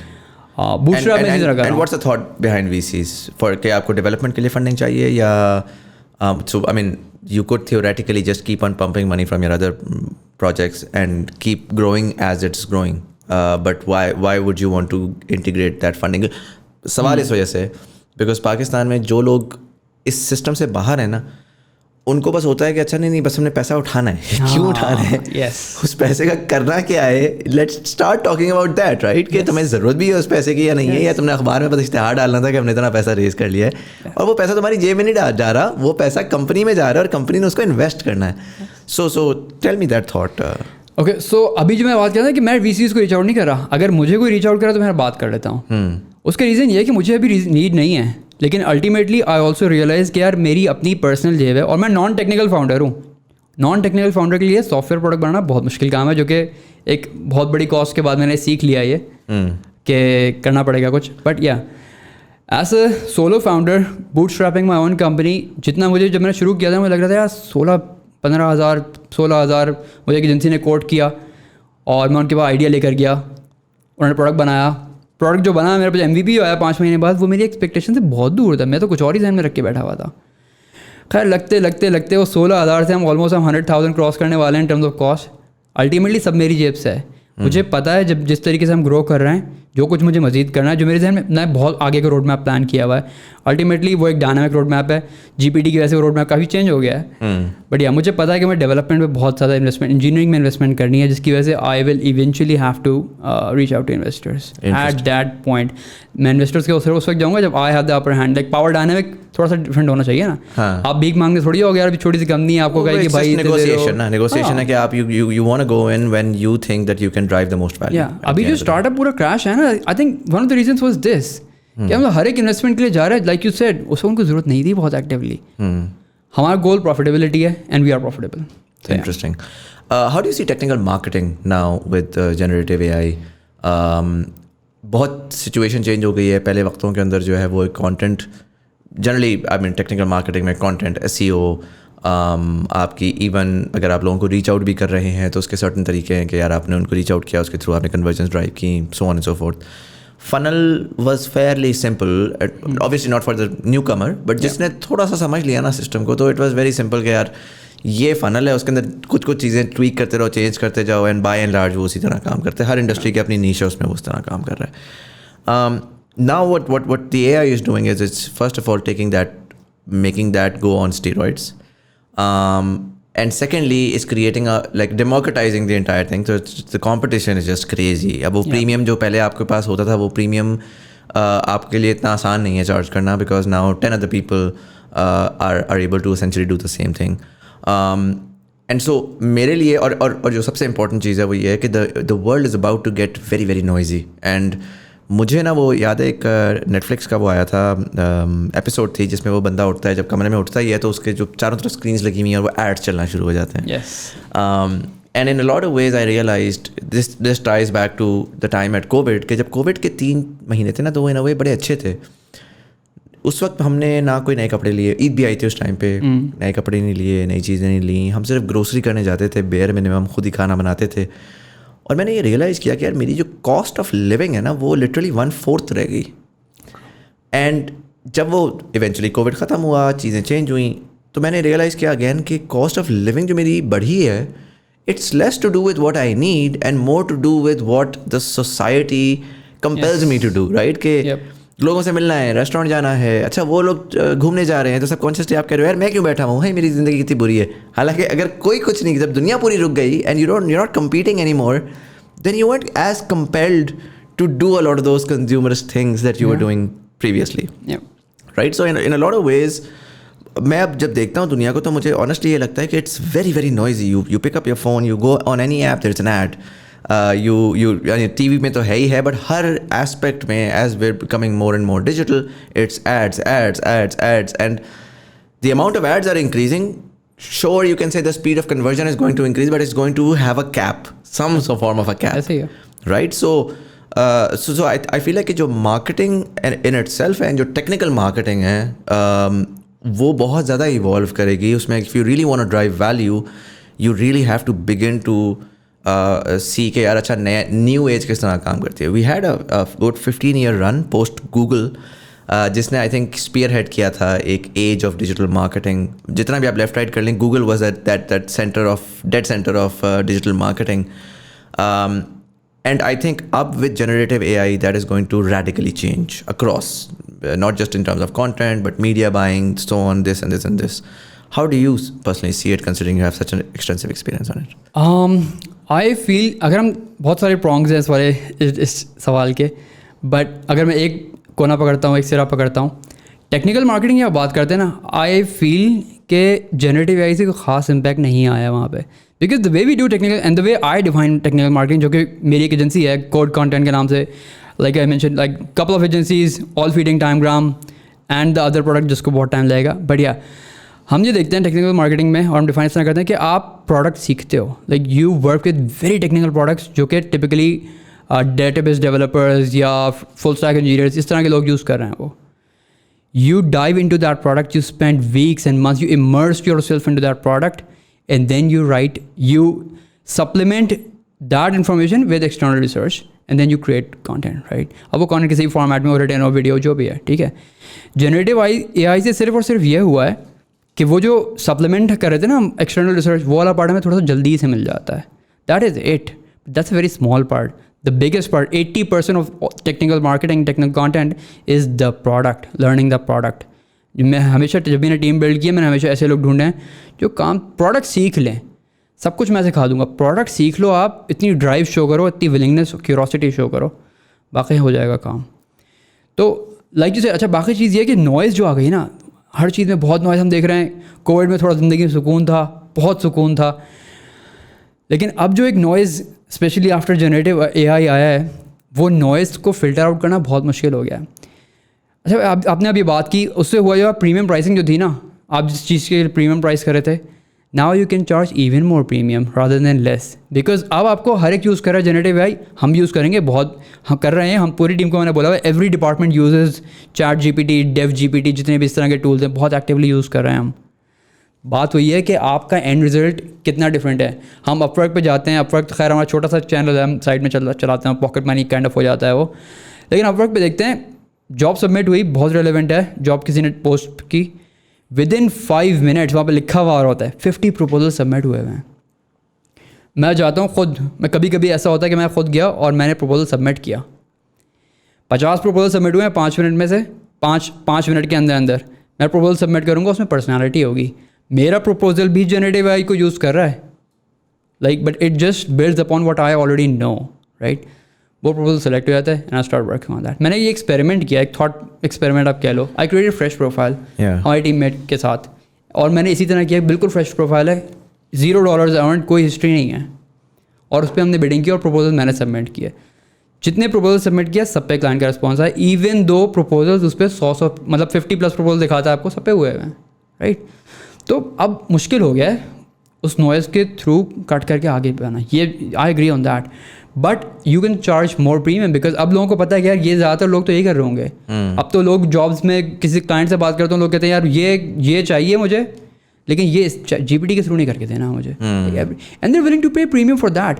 अगर वो किसी चीज़ के $45 एन आवर दे रहे थे ना, अब वो उसी चीज़ के $60 एन आवर दे देंगे, एज लॉन्ग एज देर डेड श्योर कि यार ये completely GPT driven generative AI इसमें ओरिजिनल थॉट डली हुई है, पर्सनैलिटी। और ये बड़ी आपने अच्छी बात बोली, बिकॉज अब हमें बहुत ज़्यादा क्वेरीज आती हैं, हमें आती हैं सब टाइटलिंग की आती हैं क्वेरीज, हमें आती हैं कि यार हम शॉर्ट्स बना देंगे, ये बना देंगे, वो बना देंगे, और वो the volume of queries has radically increased since GPT. It's just on a daily now we're getting 5 to 10 different queries, previously just from Pakistan, now from all over the world, and आपको देख के नज़र आ जाता है, right. सो पता लग रहा होता है कि अच्छा यार अब इन लोगों ने सीख लिया है। और पहले ये होता था कि वो ना पाकिस्तानी जो क्वेरीज आती थी वो किसी बंदे ने, किसी फ्रीलांसर टीचर ने कोई एक ईमेल लिख के दे दी, hello dear sir ma'am I saw your YouTube and बड़ा अच्छा।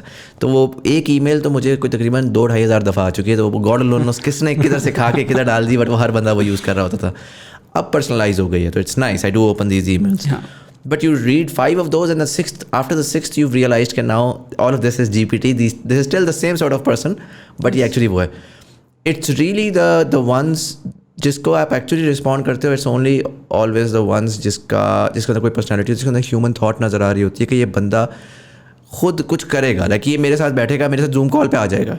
ये बस मैं ऐसा नहीं है कि एक मैं करवा रहा हूँ, बिकॉज मेरे लिए it's not just the job that needs to be done, it's my product, it's my baby, and it needs to be driven the way that I think. So I need a human being to dedicatedly understand me and my vision and then do things accordingly. तो I think वो चीज़ as a मैं एक consumer बता रहा हूँ कि जब आप लोग जाके पिच भी कर रहे होंगे तो वो they have to showcase कि यार हम एक we are humans with experience who may use GPT, sure, but it's us who's on the driving seat, not the AI effectively. Yes. And that has always been the case, right? जब आप demand side की बात करते हो, हमेशा आप इसी तरह क्लाइंट्स एक्वायर करते हो, कुछ भी चेंज नहीं हुआ वहाँ पे, except you are able to do your work faster. जब हम किसी क्लाइंट से बात करते हैं, हम उससे बहुत रिसर्च करते हैं, हमारा रिसर्च का टाइम थोड़ा कट डाउन हो गया। That is the only difference I see right now. So ये डिमांड साइड पे बस यही हुआ है कि वो जो टाइम था रिसर्च में थोड़ा सा कट डाउन हो गया, थोड़ा सा नहीं, खैर कुछ केसेस में बहुत ज़्यादा कट डाउन हो गया। किसी हम नए क्लाइंट से बात कर रहे हैं, जो वो कर रहा है वो काफ़ी डिफरेंट इतना हमने किया है, हम उस पर रिसर्च का टाइम हमारा आधे से भी कम हो गया। अब ये मेन चीज़ें हैं ना, but ultimately how creative you are with your approach and how much personality you can show in your pitch, that matters, और हमें दैट इज ऑलवेज मैटर्ड। आपने बड़ी एक इंटरेस्टिंग बात बोली, आपने बोला कि Upwork is like pocket money for me, right. For lot of people in Pakistan, one of the reasons why हमारे यहाँ IT सर्विसेज, मैं IT सर्विसेज को ब्लैंकेट करूँगा, मोस्टली पीपल खासकर जो सॉफ्टवेयर इंजीनियर्स हैं वो बड़े ऑफेंड होते हैं, बिकॉज उनके दिमाग में वो पुराने वक्त का IT सर्विसेज अभी तक वही है कि यार जब तक मैं पाइथन और वो काम नहीं करूँगा तो वो IT सर्विसेज नहीं होगी। But I just feel like चले IT हटा दें, डिजिटल सर्विसेज की बात कर लेते हैं, राइट। उसमें across the board all sorts of services आ जाती हैं। पाकिस्तान में बिकॉज हमारा वो बूम आया था Elance and Upwork and Fiverr की वजह से, so everybody just gravitated towards those platforms, and more often than not those platforms rarely have a premium because that's a marketplace designed for even the client. I'm not saying कि premium exist नहीं करता, but majority of the cases में even the client is coming in to hire a cheap outsourced resource, right? Not the best guy. They're just like मुझे cost cut हो जाए मुझे इधर से। ऑन द अदर हैंड जो enterprise level digital services या IT services historically चलती आई थी, वो people would go to conferences, people would go to build relationships and networks, and through that they were able to do a lot of long term work with people. How is, first of all, your experience, how has your experience been कि आपने different कितने clients के साथ काम किया है, किस तरीके से वो चीज़ ग्रो की है, how do you expect to scale in your current, अगर आप सर्विसेज की बात करें, चलें आपने एक तो प्रोडक्ट कर दिया, प्रोडक्ट में आप कह रहे हैं कि यार ठीक है you're going towards the cloud ways sort of a future, but अगर मैं services की बात करूँ based on your experience, how does one begin to expand their demand side, right? और ख़ासकर अगर उसके पास they don't have the money to be able to go to different conferences, build that network. conference पे just पहुँचना तो आसान नहीं होता ना, आपने जाना है, आपने अपने जाके networking करनी है, आपने जाके actually एक relevant service को relevant तरीके से बेचना भी है. So how what do you prefer? Is Upwork the holy grail? Or do you think there is another methodology that one can pursue in terms of lead generation exclusively for your digital agency? ठीक है. अच्छा, इसमें आपका पहली चीज़ मैं अगर पहले answer करूँ, मेरा अपना पर्सनल एक्सपीरियंस अपवर्क पे अच्छा रहा था, लेकिन जब आप एजेंसीज की तरफ से देखते हो ना, उसमें आप स्केल नहीं करते. लाइक यू सेड, अपवर्क लोग सस्ते लोग ढूंढने आ रहे हैं, राइट? आप वहाँ पे प्रीमियम पे करने वाले क्लाइंट्स नहीं मिलेंगे आपको, unless you have an expert vetted profile. आपके लिए एंटरप्राइज मार्केट खुल जाती है, वो एक अलग सीन है. Mostly that will not happen. DevSync उन्होंने बड़ा अच्छा इनिशिएटिव शुरू किया था. They created these communities, WhatsApp communities, company size 1 to 10, company size के हिसाब से डिवाइड किया. I'm reasonably active on those communities, और मैं लोगों से काफ़ी एक्टिवली बात कर रहा हूँ. एजेंसी ओनर्स वहाँ पे, सब एजेंसी ओनर्स हैं तकरीबन सारे. Almost every single of those agency owners has built their business on Upwork. Completely Upwork पे बेच रहा हूँ. मैं हैरान हो जाता हूँ, आप ये कैसे कर रहे हो? क्योंकि you're at the whim of another platform. आपके क्लाइंट्स वहाँ से आ रहे हैं, आप अपवर्क को इतना बड़ा कट भी दे रहे हो, और आप कम पैसों में काम करो और आप खुश हो. सही है, बहुत अच्छी बात है, आपका बिजनेस चल रहा है, आपकी जेब में पैसे आ रहे हैं, but you have to start thinking at scale. This is not a sustainable model. आप ये कब तक कर लोगे? आपकी एजेंसी चलेगी 2 साल बाद, 3 साल बाद आप प्लेटो कर जाओगे. आपके पास आ जाएगा यार, मैं नए क्लाइंट्स लाऊंगा, मैं और ज़्यादा चार्ज नहीं कर सकता, मेरे रिसोर्सेज इतने हैं, मेरा कैश फ्लो टाइड अप है. आप फंस जाओगे वहाँ पर. चीज़ें क्लाइंट अपवर्क से ड्रॉप ऑफ हो जाता है, you lose him for good, right? Upwork कोई ने, एक क्लाइंट ने अपवर्क की डिस्प्यूट रेज कर दी, आपकी एजेंसी अकाउंट पे लाखों डॉलर का बिजनेस है, डिस्प्यूट रेज हुआ, मामला ख़राब हुआ, everything is gone, right? Then आप कहते हैं यार मैं मल्टीपल अकाउंट चलाऊंगा. वैसे तो खैर that is against Upwork policies, you can get caught any time and then your agency goes down. इतने बड़े बड़े रिस्क हैं, तो आप अपवर्क के ऐसे प्लेटफॉर्म पे, किसी भी ऐसे प्लेटफॉर्म पे, एक प्लेटफॉर्म पे आप रिलाई नहीं कर सकते. हम डिमांड साइड पे करते ये हैं कि we leverage our network, and by network I don't mean कि हम कॉन्फ्रेंसेस पे जाते हैं और बहुत, हम नहीं करते. मैंने खैर ये काम बहुत पहले शुरू कर दिया था. जिससे भी मैंने काम किया है the pass as a client, बहुत अच्छी रिलेशनशिप बना के रखी. I still get work from all of those. Consistent काम मिलता है मुझे, अपवर्क के पीछे नहीं भागना पड़ता. उस पर प्रोजेक्ट हम बिडिंग कर रहे हैं पागलों की तरह. That is not our main source of income. हम बहुत स्पेशलिस्ट जाते हैं. सेकेंडली, जो ट्रेडिशनल सेल्स है, ट्रेडिशनल सेल्स तो खैर मैं नहीं कहूँगा, जो डिजिटल सेल्स काफ़ी अर्से चल रही है पिछले 5, 8, 10 साल से, आप लोगों को रीच आउट करते हो ना पर्सनल लेवल. अगेन ये GPT के जनरेटिव AI की वजह से मार्केट थोड़ी सी ख़राब हो गई है, क्योंकि अब हर एक को लिंक्डइन पे, ईमेल पे रोज़ाना के 50 मैसेजेस आ रहे हैं. बट अब you have to cut through the noise and you have to like build your sales funnel अच्छे तरीके से. maybe it was LinkedIn at the time, whatever it is, it's not what you're doing, it's how you're doing it, right? Exactly. It's about the tool doesn't matter. The tool doesn't matter. The point is, most people don't realize that you need to, it's a relationships game, it's nothing else. Figure out how. Maybe if you have the money, you have the good passport, maybe go to freaking conferences and go meet people. If you can't do that, figure out that digitally आप किस तरीके से, how can you, and again building relationships then is means कि आप 2 minute के लिए पैसे को साइड पे रखते हैं.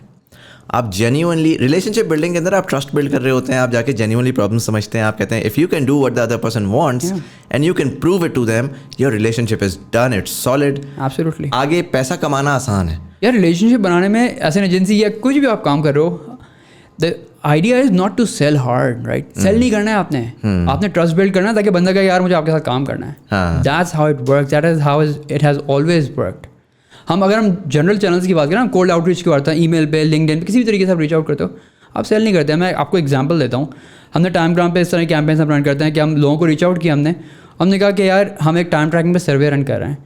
हम मेजर कर रहे हैं कि ट्रेडिशनल अप्रोचेस वर्सेस ये आउटकम बेस्ड अप्रोच है, प्राइवेसी फर्स्ट अप्रोच है, इसमें लोगों की परफॉर्मेंस में, प्रोडक्टिविटी पे, आपके पास डिलीवरेबल में कितना डिफरेंस आता है. We running the survey, would you like to participate, right?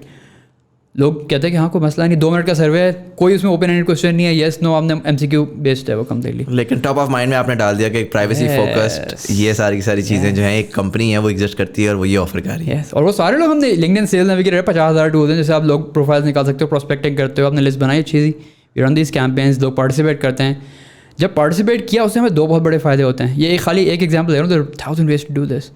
हमने पब्लिश की अपनी रिसर्च, ठीक है. Now that this is original research, right.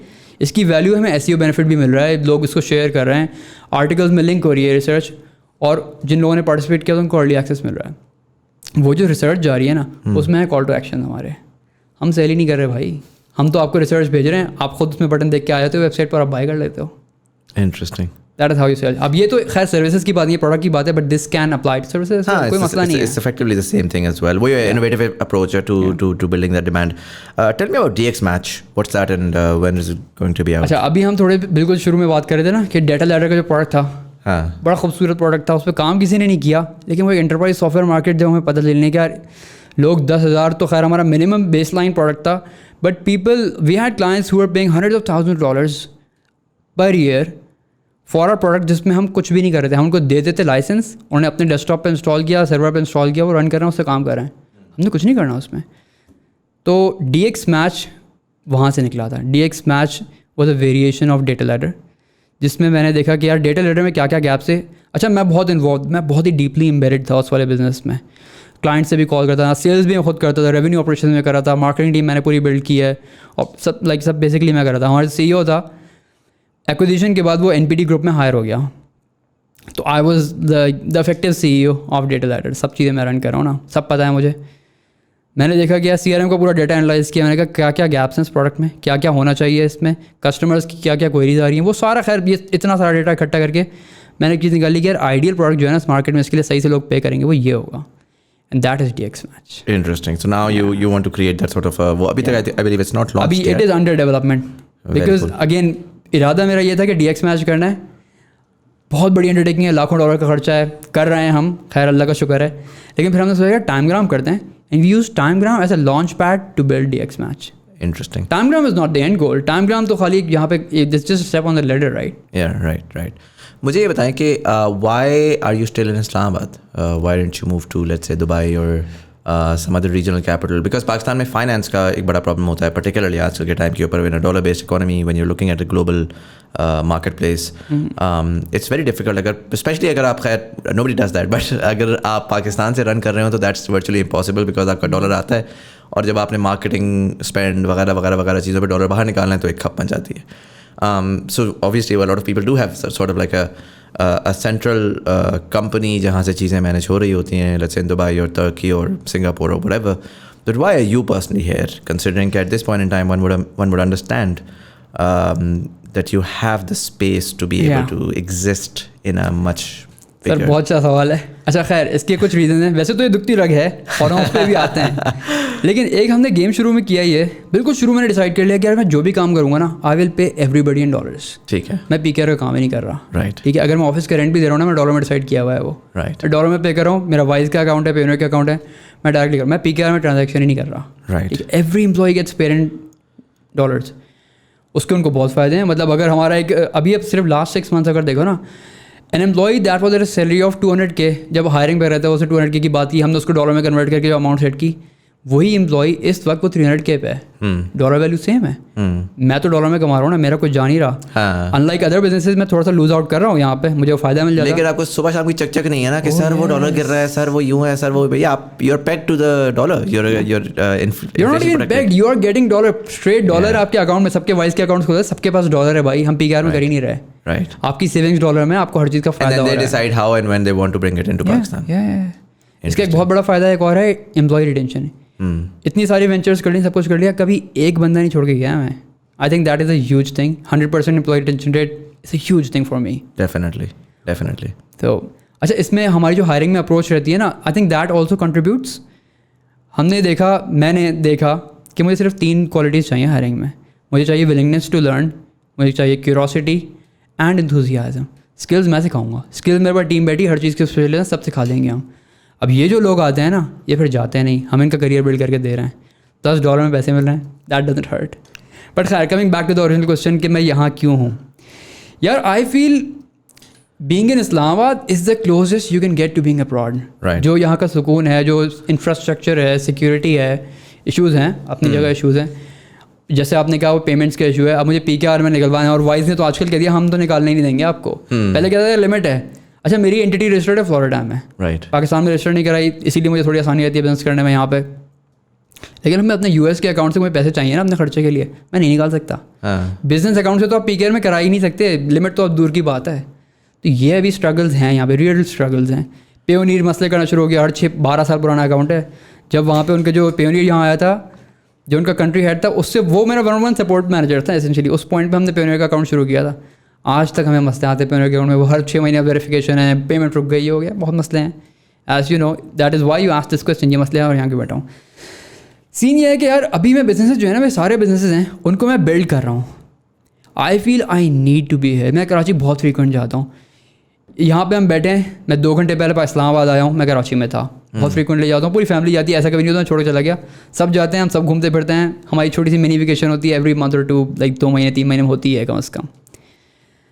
तो उससे मुझे बड़ा फ़ायदा मिल रहा है। प्लान यही है कि अल्टीमेटली फिर हम देखेंगे, लेकिन I want to stay here जहाँ तक पॉसिबल है, मैं नहीं छोड़ना चाहता। अच्छा, मैं सवाल के अंदर थोड़ा फ्लेवर ऐड करता हूँ, because in lot of veg generally आपके दोस्त यार आपसे ये सवाल करते होंगे, आपके कजन्स वगैरह करते होंगे कि यार एहसान क्या कर रहा है यार, तू पाकिस्तान में क्या ख्वार हो रहा है यार, अच्छा भला तू डॉलर में कमाता है, तू तो चला जा, हम तो जा नहीं सकते। अच्छा ये बड़ा ना पाकिस्तान में बाहर जाने का जो एलिमेंट है वो डिस्कशन ही बड़ी एक बड़ी मीसरी तरीके से होती है, यू नो, कि यार बाहर चला जा, तू किसी तरह भाग जा, निकल। मैं ये इस तरह नहीं कह रहा। आई एम नॉट सेइंग कि you going out of Pakistan is leaving Pakistan, right? For me, I feel like कि हमारी जो ये mentality है of leaving Pakistan, the way that हमने इसको इतना ज़्यादा दीवार बना के रखा हुआ है पाकिस्तान को कि हम जो जाने का सोचता भी है उसको हम ये कहते हैं कि देख ले, अगर जा रहे ना तो फिर वापसी ना देखिए। ठीक है, मुझे उससे मसला है। मुझे इंडियन ये नहीं करता, बाकी दुनिया के बहुत सारे लोग ये नहीं करते। मैं इस वजह से लोगों को इंकरेज करता हूँ who have the opportunity to go abroad is because यार you want to be a part of a global business, you've never lived in the global ecosystem, you've never worked in the global ecosystem in a way कि you know physically आपको समझ आ रही है। It's about when you're sitting in Islamabad, how many people will you actually actively talk to who are also building products, who are also facing the same problems that you're facing. For me, it's like, yaar, can one go to, let's say, on someone like you, for example, could go to Dubai or Singapore, where आप coffee shop पे जाते हो और 3 और बंदा ऐसा है और आपसे किसी दोस्ती होती है, and you can bounce off ideas and then you can really expand on what's going on. So छोटी सी मिसाल ये है कि मैं जब पाकिस्तान में तकरीबन 2 महीने पहले थे, मैं फुल टाइम पाकिस्तान में था और मेरा टॉप ऑफ माइंड वर्क था, बट 80% मेरा टॉप ऑफ माइंड इस चीज़ पे जा रहा था, क्योंकि जब मैं दोस्तों से बैठ रहा हूँ तब भी ये बातें हो रही हैं, फैमिली के साथ भी ये बातें हो रही हैं कि यार सियासत में क्या चल रहा है, 1 साल बाद इलेक्शन होगी नहीं होगी, अच्छा बिजली का ये, अच्छा पेट्रोल का रेट क्या एक्सपेक्ट कर रहे हो। अच्छा मैं गया दुबई में 1 महीना, इस सोच से गया कि मैंने दुबई जाके रहना है। यार उस 1 महीने में मैंने पता क्या सुना, जनरेटिव AI किधर जा रही है, दुबई जो है वो वेब 3.0 के अंदर किस तरीके से घुस रहा है, और वो जो है वो किस तरीके से अपना एक डिजिटल दुबई का पूरा सिस्टम क्रिएट कर रहा है, जहाँ पर रेजिडेंसीज जो हैं वो ई-रेजिडेंट्स बनना शुरू हो जाएंगे, और पूरी दुनिया के लोग जो हैं वो now they can be part of, they can be residents of Dubai at one point, और वहाँ पर रियल एस्टेट ले सकते हैं, कंपनी रजिस्टर करा सकते हैं, वगैरह वगैरह वगैरह। AI के अंदर कौन कौन से डिफरेंट एरियाज़ आने वाले वक्त में खुलेंगे, अपॉर्चुनिटीज़ कहाँ पे आ रही हैं, बिज़नेस किस तरह चलता है। एंड आई रियलाइज्ड कि मेरा उस 1 महीने में लिटरली कोई काम नहीं किया, मैंने थियोरेटिकली कोई काम नहीं किया, बट मेरी दिमागी ग्रोथ इतनी ज़्यादा हुई है, मैं इतना एक्सपैंड होकर वापस आया हूँ कि आई वाज लाइक आखिर में काम मैंने इधर से ही करना है by and large, but at least एक स्कोप की बात है, right. So I feel like कि now coming back to the question, do you feel like having done all of this, at some point it would be wise for you to go and play, वो होता है ना कि, और इसकी मैं सबसे अच्छी मिसाल, क्योंकि पाकिस्तान में फिर लोगों को समझ नहीं आती क्या मतलब है, क्यों कह रहे हैं। यार एक लड़का है, लेट्स से कि वो दादू से आया, ठीक है, आप सिंध के हैं तो मैंने कहा आपको मैं सिंध की मिसाल दूँ।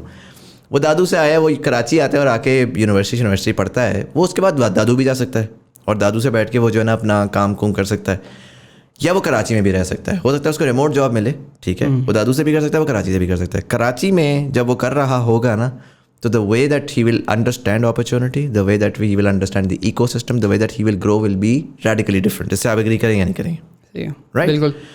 पाकिस्तानियों को एक सर्टन पॉइंट के बाद I feel like we need to push our people to the region. They are still connected, they are still Pakistani, and as they will grow as individuals and grow that thing, whatever they're creating, that will benefit Pakistan in the longer run. So ये बहुत बड़ा सा मैंने एक वो दिया, but now putting out the question again. सही है, नहीं, that gives me a lot of context. सही है. अच्छा देखें, ऐसा नहीं है, मेरा जो है ना, मेरा यही चीज़ नहीं है कि मैं सेटल कर दूँ कहीं जाके. जैसे आपने कहा कि ऐसा होता है ना हमारे मुल्क में, भाई जाओ, भाग जाओ, फिर वहीं पे रहो, कभी वापस नहीं आना, या फिर दूसरी साइड पे आपकी फैमिली, जाओगे तो कभी वापस नहीं आओगे. Both sides, right. हम ट्रैवल करते हैं, काफ़ी ट्रैवल करते हैं, राइट. साल में एक आध बार तो कहीं ना कहीं चले ही गए हम लोगों से इंटरेक्ट करते हैं. And you right about what you said कि यार ये दुबई में जाके आप किस तरह की बातें हो रही होती हैं, यहाँ पे क्या बात हो रही है और वहाँ पे क्या बात हो रही है. ह्यूज डिफरेंस आपकी ज़िंदगी में, जो आपका जो मेंटल ग्रोथ होती है ना, उस पर कितना फ़र्क आता है इस चीज़ से. मेंटल ग्रोथ प्लस मेंटल सुकून भी आता ही है उसके साथ साथ. But yeah I 100% agree with that, but I am not a proponent of going away and living abroad for good. जाऊँगा, कभी जाऊँगा, विजिट करके आ जाऊँगा, कभी शायद थोड़े लंबे अरसे के लिए जाऊँ. बट अल्टीमेटली आई थिंक ये सवाल का जवाब 4-5 मेजर फैक्टर्स हैं. एक होती है आपकी कम्युनिटी. आपकी कम्युनिटी यहाँ पे किस तरह की है. आप जो कह रहे हो कि यार वहाँ पे आप जाते हो, बहुत सारे लोगों से मिलते हो, आपको नई नई चीज़ें मिल रही हैं. You can, and I have done that, so you can build a community of that sort right here. Global community है. अब तो भाई कोविड के बाद से तो बहुत ज़्यादा आसानी हो गई. I talk daily to company owners जो कि सेम चैलेंजेस फेस कर रहे हैं जो मैं कर रहा हूँ. मेरा जो टाइम है ना, like running this all this things, मेरा टाइम सबसे ज़्यादा जाता है इन लोगों से बात करने में, like just like engaging with the community and देखूँ कि क्या क्या हो रहा है और मैं क्या कर सकता हूँ अपनी इसमें बेहतरी के लिए. तो ये कम्युनिटी है, ये मैंने कम्युनिटी यहाँ बैठ के बिल्ड कर ली. मैं फिजिकली जाता हूँ, ये कम्युनिटी एक्सपैंड होती है, एक्सपोनेंशियली एक्सपैंड होती है. You right, huge benefit. But then again this comes down to priorities. Right. मेरी प्रायोरिटी इस वक्त और आई होप हमेशा मेरी प्रायोरिटी रहेगी मेरी फैमिली. राइट. मैं वो बंदा नहीं हूँ, और मैंने आपकी बहुत सारी पॉडकास्ट देखी हैं, मैं देखता हूँ लोग हैं बहुत ही क्रेजी हार्ड वर्क कर रहे हैं, दिन रात एक कर दिया उन्होंने अपने गोल्स ड्रीम्स अचीव करने के लिए. I want to do all of that, but I am not willing to compromise on my family. No, 100%. Trust me, and probably जब तक ये podcast जा रही होगी तो मेरी announcement हो चुकी होगी on feeds as well. I recently joined a position at DevSync. I've recently rescinded that opportunity, amongst many other things. जिसकी वजह से eventually we decided कि it would be better to not pursue it at this time. I think a major thing that I felt was कि I've never lived away from my wife and son. और मैं आया, मैंने कहा I thought I may be able to do it second day, and I was just like यार ये मैंने इस ज़िंदगी में मैंने, ठीक है, पैसा, विजन, मिशन, पर्पस, आखिर में आपकी फैमिली होती है, आखिर में आपके बच्चे होते हैं, जिसका अगर आप एक मोमेंट मिस कर रहे हो ना, कि वो उसको 2 साल का है, उसको स्कूटी लेके दी, वो स्कूटी को जब अनबॉक्स कर रहा था तो इतना खुश था, वो वीडियो में वो है ही नहीं. I wanted to be there, and I couldn't for the life of me imagine कि यार मैं, ठीक है, जो भी करेंगे लेकिन फैमिली के साथ करेंगे. वो sacrifice I am not one to be able to make that. So trust me when I say I understand. अब ये वाली चीज़ है ना, अब जैसे हम इस फैमिली के हिसाब से बात करते हैं, मैंने बनाया हुआ है, शुरू से बनाया हुआ है मेरा, मैं काम करूँगा 9 to 5, बहुत हो गया 9 to 6 हो जाएगा, उसके मैं काम नहीं करूँगा. मैं कितने भी वेंचर्स कर लूँ, काम मैं इस टाइम में करूँगा. बहुत से बहुत मैं लैपटॉप नहीं खोलूँगा, बहुत अर्जेंसी होगी कि मीटिंग ले लूँगा मैं रात में, पर अल्टीमेटली मेरा काम इस टाइम में होगा. ठीक है, इस टाइम में मुझे सब कुछ करना है. मैं बाहर जाता हूँ, मेरे पास टाइम कम होता रहता है, मुझे करना सब कुछ इसी टाइम में है ना.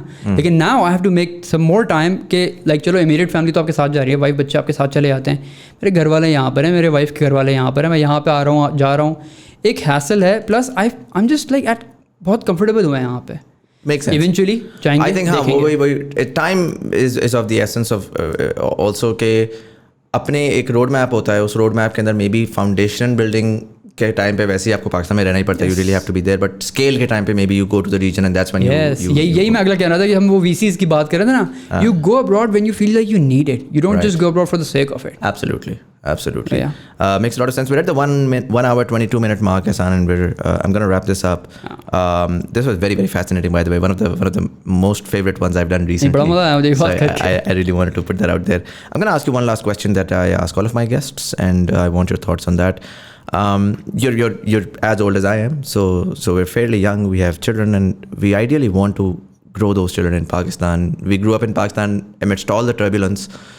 एक अपना एक प्यार तो रहता है, कि यार ये कल्चर है, यही कल्चर हमें समझ आता है. आप जितना भी बाहर चले जाएँ ना, जितना भी आप अपने को वाइट वॉश या ब्राउन वॉश या ब्लैक वॉश करने की कोशिश करें, द फैक्ट इज़ के यू यू आर पाकिस्तानी, जितना भी आप उसको इग्नोर कर लें, and that is where you find the most gratification. Pakistan से आप उसको नफ़रत भी करने की कोशिश करें तो वो नफ़रत इस वजह से बिकॉज सर्कमस्टेंशियल है. उन सर्कमस्टांसेस अगर वो ना हो तो there is nothing that would not make you fall in love with the country, with its people and it's cultures. knowing everything that you know, अभी आपका recent आंसर भी जो है वो कह रहा है कि I really want to build everything here. मैं जाऊँगा लेकिन मैं eventually वापस आ जाऊँगा.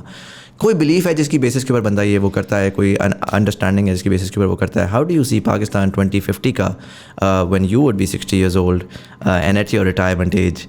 यार बिलीफ का तो मुझे नहीं पता.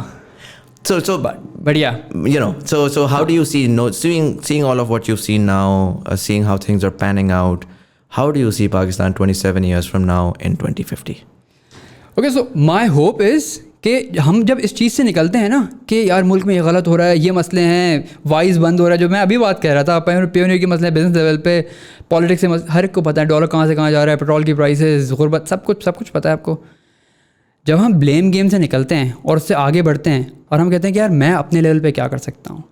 आपकी गली है, आपकी उसकी रोड टूटी हुई, आप डिफेंस में जाते हो, यार मतलब अरबों रुपए के, करोड़ों 50-50 करोड़ के मकान है वहाँ पे, वो वहाँ रोड टूटी हुई है. जो रह रहे हैं वहाँ पे उस गली में 10 मकान है, हर मकान वाला आराम से वो रोड बनवा सकता है, कोई नहीं बनवाता.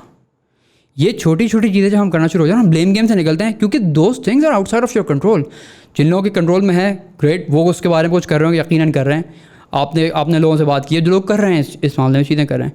But you do what you can, right. आप अपने लेवल पे जो कर सकते हो वो करना शुरू करो. यार यहाँ पे हमने अभी देखा लाइक रिलेटिव ऑफ माइन, उनके घर के करीब मस्जिद है, वहाँ पे उसके जो मस्जिद का स्लोप है वो टूटा हुआ है. ठीक है, बच्चा आया, उसकी व्हीलचेयर वहाँ से गिरी, बच्चों को चोट लगी. यार वो स्लोप बनाना किसी लिए मुश्किल था क्या? वो PCHS की कम्युनिटी है, बहुत पैसा है, क्या कराची की बात कर रहा हूँ मैं. ये एक स्लोप कोई नहीं बनवा सकता था क्या? वो रहा स्लोप वहाँ पे सालों से वैसे ही टूटा हुआ स्लोप है वो. बढ़िया, खैर अब वो हो गया रिपेयर जब हमने उस पर थोड़ी डिस्कशन की. बढ़िया, ये इस पॉइंट पे जब हम पहुँचते हैं ना, फिर जब हम कहते हैं 2050 का जो पाकिस्तान है, I think that looks so much better because now ये this comes down to a matter of education and a perspective. Like आप ये पर्सपेक्टिव शिफ्ट करके जब जाते हो 2050 के पाकिस्तान में, तो I feel we would be getting very very close to, I don't know, I hope Dubai जहाँ पर है वहाँ तो नहीं पहुँचते हम, बट या आप मेंटली वहाँ पहुँच जाओ ना, आप इकॉनमी के वहाँ पहुँच जाओ, इकॉनमी उसके साथ साथ आ जाएगी, आप खींच के लाओगे उसको. आपने माइंडसेट शिफ्ट करना है, और ये सबसे बड़ी चीज़ है जो कि मैं लोगों से बात करता हूँ, ये आप करना शुरू हो जाओ. अपने लेवल पे जो कर सकते हो वो करो, that is it. Do you think कि जो आपके एज ग्रुप के, आपने कहा आपने कम्युनिटी बिल्ड की हुई है, काफ़ी सारे लोगों की, अपने पाकिस्तानियों की एटलीस्ट जो कम्युनिटी होगी, मैं personally I believe that I have seen the shift of thought process. आपने कहा ना एजुकेशन, ये बड़ा एक एज ओल्ड ड्राइंग रूम वो है. जो आपने दूसरी बात बोली ना, उसमें आपने कहा, एक आपने बोला था कि education, and then there was another thing that perspective. I think this is not a matter of education, this is a matter of perspective. That is exactly what I meant by education. The most educated people can potentially do the dumbest thing, and we have our older generations जिन्होंने इस तरह का पाकिस्तान बनाया, वो भी बड़े educated थे. I think there's a perspective shift that's begun to come in with the access to information, and a lot of young people seeing what's happening across the world and realizing that, yeah, you know what, this is not the best circumstances that we're living in. How have you seen the shift? क्योंकि मैंने खुद देखा है, जो कि मुझे hope देता है कि यार मेरे इर्द गिर्द के लोग डिफरेंटली सोच रहे हैं, और जब वो पोजीशंस ऑफ पावर में जाएंगे तो वो बहुत डिफरेंटली प्ले करेंगे. What do you think? यार आई कम्प्लीटली एग्री, बिकॉज 5 साल पहले अगर हम इस तरह की बात करें, मैं भी उसी पॉइंट पे जाएंगे था, भाई जा रहे हैं यहाँ से, कुछ नहीं हो सकता है इसका. और लेकिन ये हमने अपने सामने, और मैं खुद इस चेंज का पार्ट था, मैंने खुद अपने आप की अपना थॉट प्रोसेस और अपने अराउंड जो लोग हैं, कराची में मेरा ज़्यादातर सर्कल, पूरा सर्कल कराची में है, तो या मैंने ये अपने सामने और आपने भी अपने सामने देखा, ये शिफ्ट हो रही है चीज़. ये बहुत छोटी छोटी चीज़ों में आती है ये जो चेंज है ना, छोटी छोटी.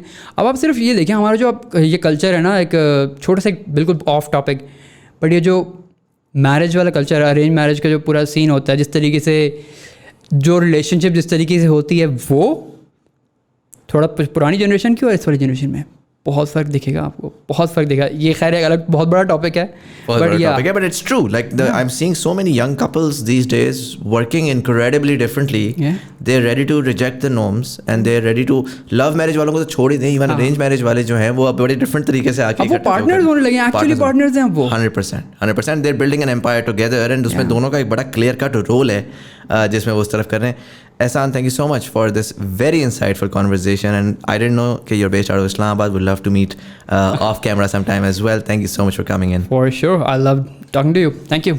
And for all of you guys, let me know what you think about everything that we've spoken of. Particularly, what are your thoughts on how AI is changing the game? I know that काफ़ी सारे freelancers, agency owners, digital services providers watch these episodes. How has AI and generative AI impacted your work? Let me know in the comment section below. इसी के साथ साथ एहसान ने जो तमाम बातें की, वो जो काम कर रहे हैं, what are your thoughts on that? Again, this is not a paid episode, but I love when Pakistan में products आती हैं.